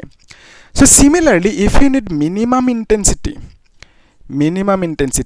तो कब मिलेंगे, जब cos फाई की वैल्यू -1 होंगे, तब मिनिमम इंटेंसिटी। तो इसके लिए रीराइट करोगे ना फॉर्मूला को, minimum intensity is equal to I1 मतलब I, प्लस I2 मतलब 4I, प्लस क्या लिखोगे 2I1 मतलब I2 मतलब 4I, और यहाँ पे cos फाई की वैल्यू -1 लिखोगे। ठीक है, तब आपको मिनिमम इंटेंसिटी मिलेंगे। ओके, सो अभी नेक्स्ट स्टेप में क्या करना है कि ये जो है ना, दिस इज 5I, और यहाँ पे माइनस होंगे ये, और इसको आप क्या लिखोगे, दिस इज 4, ओके, 4 का रूट 2, और यहाँ पे I, so this is equal to I मिला आपको। So maximum and minimum intensity मिल चुका, सो यहाँ पे वैल्यूज पुट कर दो, maximum intensity is 9I and minimum intensity is only I is equal to XI। ठीक है, सो इंटेंसिटीज की डिफरेंस देकर रखा XI, सो यहाँ से आप लिखोगे this is 8I is equal to XI, तो आपको पूछा x की वैल्यू, तो I कैंसिल आउट हुआ, सो x की वैल्यू 8 मिला। ठीक है, यही पूछा था आपको, x की वैल्यू कितना है फाइंड आउट हो गया, इजी क्वेश्चन कर सकते हैं ना। सो अभी नेक्स्ट जो क्वेश्चन है, लास्ट क्वेश्चन, उसे भी सॉल्व कर लेते हैं, क्योंकि उस टाइप का क्वेश्चन पूछते रहते हैं, ठीक है, बोर्ड एग्जाम में। सो इस कॉन्सेप्ट को अच्छे से देखना, ठीक है, कर सकते हो, ईजी है। सो लास्ट जो क्वेश्चन है ना, क्या पूछा इसमें, और ये क्वेश्चन बोर्ड एग्जाम में पूछा गया था। ठीक है, सो कौन सी ईयर में, 2024 बोर्ड एग्जाम में, रिसेंट क्वेश्चन, अच्छे से देखना। क्या पूछा कि the intensity of 2 interfering waves in Young's double slit experiment is I0 each. ठीक है, सो दोनों सोर्सेस की जो इंटेंसिटी है, इसका इंटेंसिटी I1, इसका इंटेंसिटी I2, दोनों की इंटेंसिटी सेम है बोला गया, मतलब I0 बोला गया। ठीक है, यहाँ पे स्क्रीन है। सो अभी आपको क्या बोला, find the intensity at a point on the screen where path difference between the interfering waves is, okay, λ/2। So यहाँ पे देखो, पाथ डिफरेंस मतलब क्या है, पाथ डिफरेंस मतलब आप वही कि यहाँ से एक, सपोज यहाँ पे ब्राइटनेस फॉर्म हुआ, इस P पॉइंट पे यहाँ पे ब्राइटनेस फॉर्म हुआ, सो यहाँ से लाइट मूव किया, यहाँ पे गया, सो यहाँ से भी लाइट यहाँ तक गया, तो बिकॉज ऑफ दैट वो जगह ब्राइट हुआ। सो पाथ डिफरेंस मतलब क्या है, इन दोनों पाथ की जो डिफरेंस है कितना होंगे, इतना होंगे लगभग, सो इसी को आप बोलोगे पाथ डिफरेंस। सो पाथ डिफरेंस की वैल्यू कितना है, नंबर 1 क्वेश्चन में पाथ डिफरेंस की वैल्यू अगर λ/2 होंगे, तो इस केस में आपको पूछा कि यहाँ पे जो इंटेंसिटी मिलेंगे, उस इंटेंसिटी की वैल्यू कितना होंगे वो पूछा। सो जब पाथ डिफरेंस की वैल्यू, तो इसके लिए आपको क्या चाहिए, फाई की वैल्यू भी चाहिए, है ना, उसको भी निकलना होगा। सो जब भी पाथ डिफरेंस की वैल्यू λ/3 होंगे, तो इस केस में आपको पूछा इंटेंसिटी की वैल्यू क्या होंगे, मतलब यहाँ पे पाथ डिफरेंस λ/3 होने से यहाँ पे इंटेंसिटी कितना होंगे। सो बेसिकली इंटेंसिटी निकालने के लिए यहाँ पे अगेन आपको फाई की वैल्यू निकलना होगा। ठीक है, क्योंकि यहाँ पे इंटेंसिटी में फाई है ना, फाई की वैल्यू निकलना होगा। सो फाई की वैल्यू निकलने के लिए और इसको सॉल्व करने के लिए आप क्या करोगे, सिंपल ये जो फॉर्मूला है ना, I1 को I0 रखो। ठीक है, कर देते हैं अभी यहाँ पे। सो फॉर्मूला क्या है, I is equal to I1 मतलब I0 लिखो, I2 मतलब भी I0 लिखो, प्लस 2 I0 मतलब I0, फिर I0, फिर cos फाई लिखोगे। So this is equal to 2I0 plus this is 2I0 and then cos phi, and this is equal to 2I0 common ले लो, प्लस यहाँ पे cos फाई लिखो। सो ये जो है ना फॉर्मूला, अभी जो लिखा था 1 प्लस cos फाई नॉट को आप क्या लिख सकते हो, 2 cos स्क्वायर फाई बाई 2 लिख सकते हो। ठीक है, इस तरह से आप लिख सकते हो। ओके, ये जो फॉर्मूला मिला अभी है ना, सो क्या है फॉर्मूला कि मतलब 1 प्लस ये cos square phi by 2 is equal to 1 plus cos phi divided by 2, ये है फॉर्मूला। तो मैंने 2 को इससे लेके गया, 1 प्लस इसको ऐसे लिख सकते हो। ठीक है, सो ये है फॉर्मूला, मैथ्स में मिल चुका आपको। तो ये जो है ना, यहाँ पे this can be written as 4I0 cos square phi by 2 लिखोगे। ठीक है, इस तरह से लिख सकते हो। तो आई की वैल्यू इतना सा मिल चुका। ओके, तो अभी ध्यान से देखना, जब भी पी का वैल्यू लैम्डा बाई 2 होंगे, ओके, नंबर 1 क्वेश्चन सॉल्व करना है अभी हमें। सो पी का वैल्यू क्या है, लैम्डा बाई 2 है। तो इस केस में आई की वैल्यू चाहिए, तो for that you need to find phi की वैल्यू। सो फाई की वैल्यू कैसे निकालोगे, आपको मालूम है formula, phi is equal to 2 pi P divided by lambda, है ना। सो यहाँ पे पी का वैल्यू क्या लिखोगे, पी का वैल्यू लिखोगे लैम्डा बाई 2, और यहाँ पे लैम्डा लिखोगे, लैम्डा लैम्डा कैंसिल हो, 2 2 कैंसिल हो, तब पाई मिला। सो फाई का वैल्यू कितना मिला, पाई मिला। सो यहाँ से इंटेंसिटी पूछा आपको। सो इंटेंसिटी की वैल्यू क्या होंगे, that is 4 into I naught cos square, phi की वैल्यू क्या है, पाई है, और यहाँ पे 2 लिखो, ठीक है। सो अभी देखो कॉस 90 है, कॉस 90 की वैल्यू 0, तो बेसिकली आई की वैल्यू कितना मिला, 0 मिला। तो ये तो 0 हो जाएंगे पूरा का पूरा term. So I is equal to 0 मिला। सो जब भी पाथ डिफरेंस लैम्डा बाई 2 होंगे, तो इस केस में इंटेंसिटी 0, यहाँ पे मतलब ब्राइटनेस मिलेंगे ही नहीं, इंटेंसिटी 0 होंगे जब भी लैम्डा बाई 2 होंगे, ठीक है, इजी कर सकते हो। सो अभी नेक्स्ट आपको क्या पूछा कि जब भी पाथ डिफरेंस लैम्डा बाई 3 होंगे, number 2 question, path difference lambda divided by 3 होंगे, तो इस केस में इंटेंसिटी कितना होंगे, वो निकलने दे आई नॉट होंगे। कैसे होंगे उसको देखना है ना। तो इसके लिए अब फॉर्मूला है जो फाई की वैल्यू निकलना होगा ना उसके लिए। तो आई की वैल्यू निकलने के लिए फाई की वैल्यू निकलना होगा। तो फाई की वैल्यू निकलने के लिए आपके पास फॉर्मूला कौन सी है, phi twice pi P divided by lambda. इसको आप लोग अच्छे से याद रखना, ठीक है। Twice pi P divided by, इसका डिराइवेशन नहीं चाहिए, सिंपल ऐसे रख दो, phi is equal twice pi by lambda, P by lambda. P मतलब पाथ डिफरेंस, लैम्डा मतलब जो वेवलेंथ है, जानते हो आप। सो यहाँ से आप क्या लिखोगे, this is twice pi, P मतलब क्या लिखोगे, लैम्डा बाई 3, और यहाँ पे लैम्डा, तो लैम्डा लैम्डा कैंसिल आउट हो गया, तो 2 पाई डिवाइडेड बाई 3 लिखोगे। सो यहाँ से आई इज इक्वल टू क्या लिखोगे, that is 4 I naught cos square, और यहाँ पे जो है ना 5 बाई 2, सो 5 की जगह पे आप लिखोगे 2 पाई बाई 3, और यहाँ पे 2 लिखोगे, ठीक है। सो ये है formula. So I is equal to, ये मेन फॉर्मूला तो ये है, ठीक है। So 4 I naught cos square, 5 की जगह पे 2 पाई बाई 3 लिखा, और 2 लिख दिया नीचे। 2 2 कैंसिल आउट होंगे ना, तो बेसिकली आप लिख सकते हो 4 आई नॉट कॉस स्क्वायर, और यहाँ पे 2 2 कैंसिल आउट, पाई बाई 3 लिख दो, ठीक है। और इसको आप डायरेक्टली स्क्वायर को ब्रैकेट में रखो, है ना। सो कॉस, ये तो आई नॉट हो गया ना, कॉस ये कितना होंगे, 60 होंगे। कॉस 60 की वैल्यू कितना होता है, सो कॉस 60 की वैल्यू हाफ, ओके, और यहाँ पे स्क्वायर रहेंगे, ठीक है। कॉस 60 इज हाफ, स्क्वायर रहेंगे। पाई बाई 3 मतलब 60 होता है, जानते हो। तो यहाँ पे 4 होंगे ना, 2 स्क्वायर 4 होंगे, 4 4 कैंसिल आउट होंगे, सो ये आई नॉट होंगे। तो बेसिकली आई नॉट मिलेंगे आपको। तो आई की वैल्यू कितना मिला, आई नॉट मिला, है ना। 2 2 4 4 कैंसिल आउट हो गया, और आई नॉट मिला आई की वैल्यू। तो वही पूछा था आपको कि यहाँ पे जब P की वैल्यू लैम्डा बाई 2 होंगे, तो I की वैल्यू कितना होंगे, I को निकलने के लिए आपको फाई की वैल्यू चाहिए। फाई की वैल्यू हमने निकल लिया, कितना है, पाई, ठीक है। तो I का वैल्यू कितना मिला, दैट इज 0 मिला, इंटेंसिटी। सो यहाँ पे जो पाथ डिफरेंस है, अगर ये लैम्डा बाई 3 होंगे पाथ डिफरेंस, तो इस केस में जो इंटेंसिटी होंगे वो कितना मिला, आई नॉट मिला। उस इंटेंसिटी को निकलने के लिए आपको क्या निकलना पड़ा, फाई की वैल्यू। सो फाई की वैल्यू कितना मिला, 2 पाई डिवाइडेड बाई 3, ठीक है। सो फाई की वैल्यू मिला, सो आई की वैल्यू भी मिल गया। तो बेसिकली पी के वैल्यू पाथ डिफरेंस की वैल्यू देख के रखने से और आई की वैल्यू निकलने देने से, तो उस केस में आपको फाई की वैल्यू निकलना होगा पहले, ठीक है। कर सकते हो, इजी है ना। सो आप लोग एक काम करना, इन क्वेश्चंस को आप लोग अच्छे से प्रैक्टिस करना, और जो ये होमवर्क है ना, इसको भी सॉल्व करना, और मुझे बोलना कितना आंसर रहता है कॉमेंट में, कर पाए कि नहीं बोलना एटलीस्ट। तब अगर नहीं कर पाए तो मैं करा दूंगा फिर से नेक्स्ट, है ना। सो आप लोग ट्राई करना, ठीक है। ट्राई करना चाहिए आप लोगों को, क्योंकि आप लोग बोर्ड एग्जाम के कैंडिडेट हो, ठीक है। करना चाहिए ट्राई, है ना, प्रैक्टिस करना। सो आप लोग एक काम करना, यहाँ तक चेक कर लेना अच्छे से, कुछ डाउट है तो, और जो प्रीवियस लेक्चर है उसको भी देख लेना, प्लेलिस्ट में है सीरियली, वहाँ पे भी बहुत सारे कॉन्सेप्ट समझा है ना। तो यहाँ पे जैसे हमने बहुत सारे कॉन्सेप्ट समझा, तो कॉन्सेप्ट्स को आप लोग हाईलाइट करके रखना अच्छे से, ठीक है। और बाकी जो नेक्स्ट टॉपिक है उसको हम लोग देखेंगे फ्रिंज विड्थ। फ्रिंज विड्थ मतलब क्या है, ये जो है ना, इस तरह की हमें क्या मिला, फ्रिंज मिला। ये है ब्राइट फ्रिंज, फिर डार्क, फिर ब्राइट, फिर डार्क, फिर ब्राइट, है ना। सो ये जो ब्राइट ब्राइट के बीच में ये गैप है ना, सो इसको आप बोलोगे फ्रिंज विड्थ, बीटा से डिनोट करोगे। फिर 2 डार्क के बीच में, सपोज यहाँ पे डार्क है और यहाँ पे डार्क है, सो ये डार्क है, ये भी डार्क है, सो 2 डार्क के बीच में जो ये गैप है ना, इसी को भी आप क्या बोलोगे, फ्रिंज विड्थ बोलोगे। इसको आप बीटा से डिनोट करोगे। सो ये जो बीटा है ना, इसका एक फॉर्मूला है, सिंपल सी फॉर्मूला। So D lambda by D, ये फॉर्मूला आया कहाँ से, इसको भी डिराइव करेंगे। सो यहाँ पे भी बीटा की सेम फॉर्मूला मिलेंगे। सो फॉर्मूला को डिराइव करना है बेसिकली बीटा के लिए। सो इस बीटा को क्या कहते हैं, फ्रिंज विड्थ कहते हैं, ठीक है। ये जो कॉन्जिक्यूटिव फ्रिंजेस है ना, कॉन्जिक्यूटिव ब्राइट फ्रिंज, दोनों के बीच में गैप, कॉन्जिक्यूटिव डार्क फ्रिंज, दोनों के बीच में गैप, उसी को आप क्या कहते हो, फ्रिंज विड्थ कहते हो, ठीक है। सो इस फ्रिंज विड्थ की जो फॉर्मूला है उसको डिराइव करना है, नेक्स्ट क्लास में उसे हम लोग डिराइव करेंगे।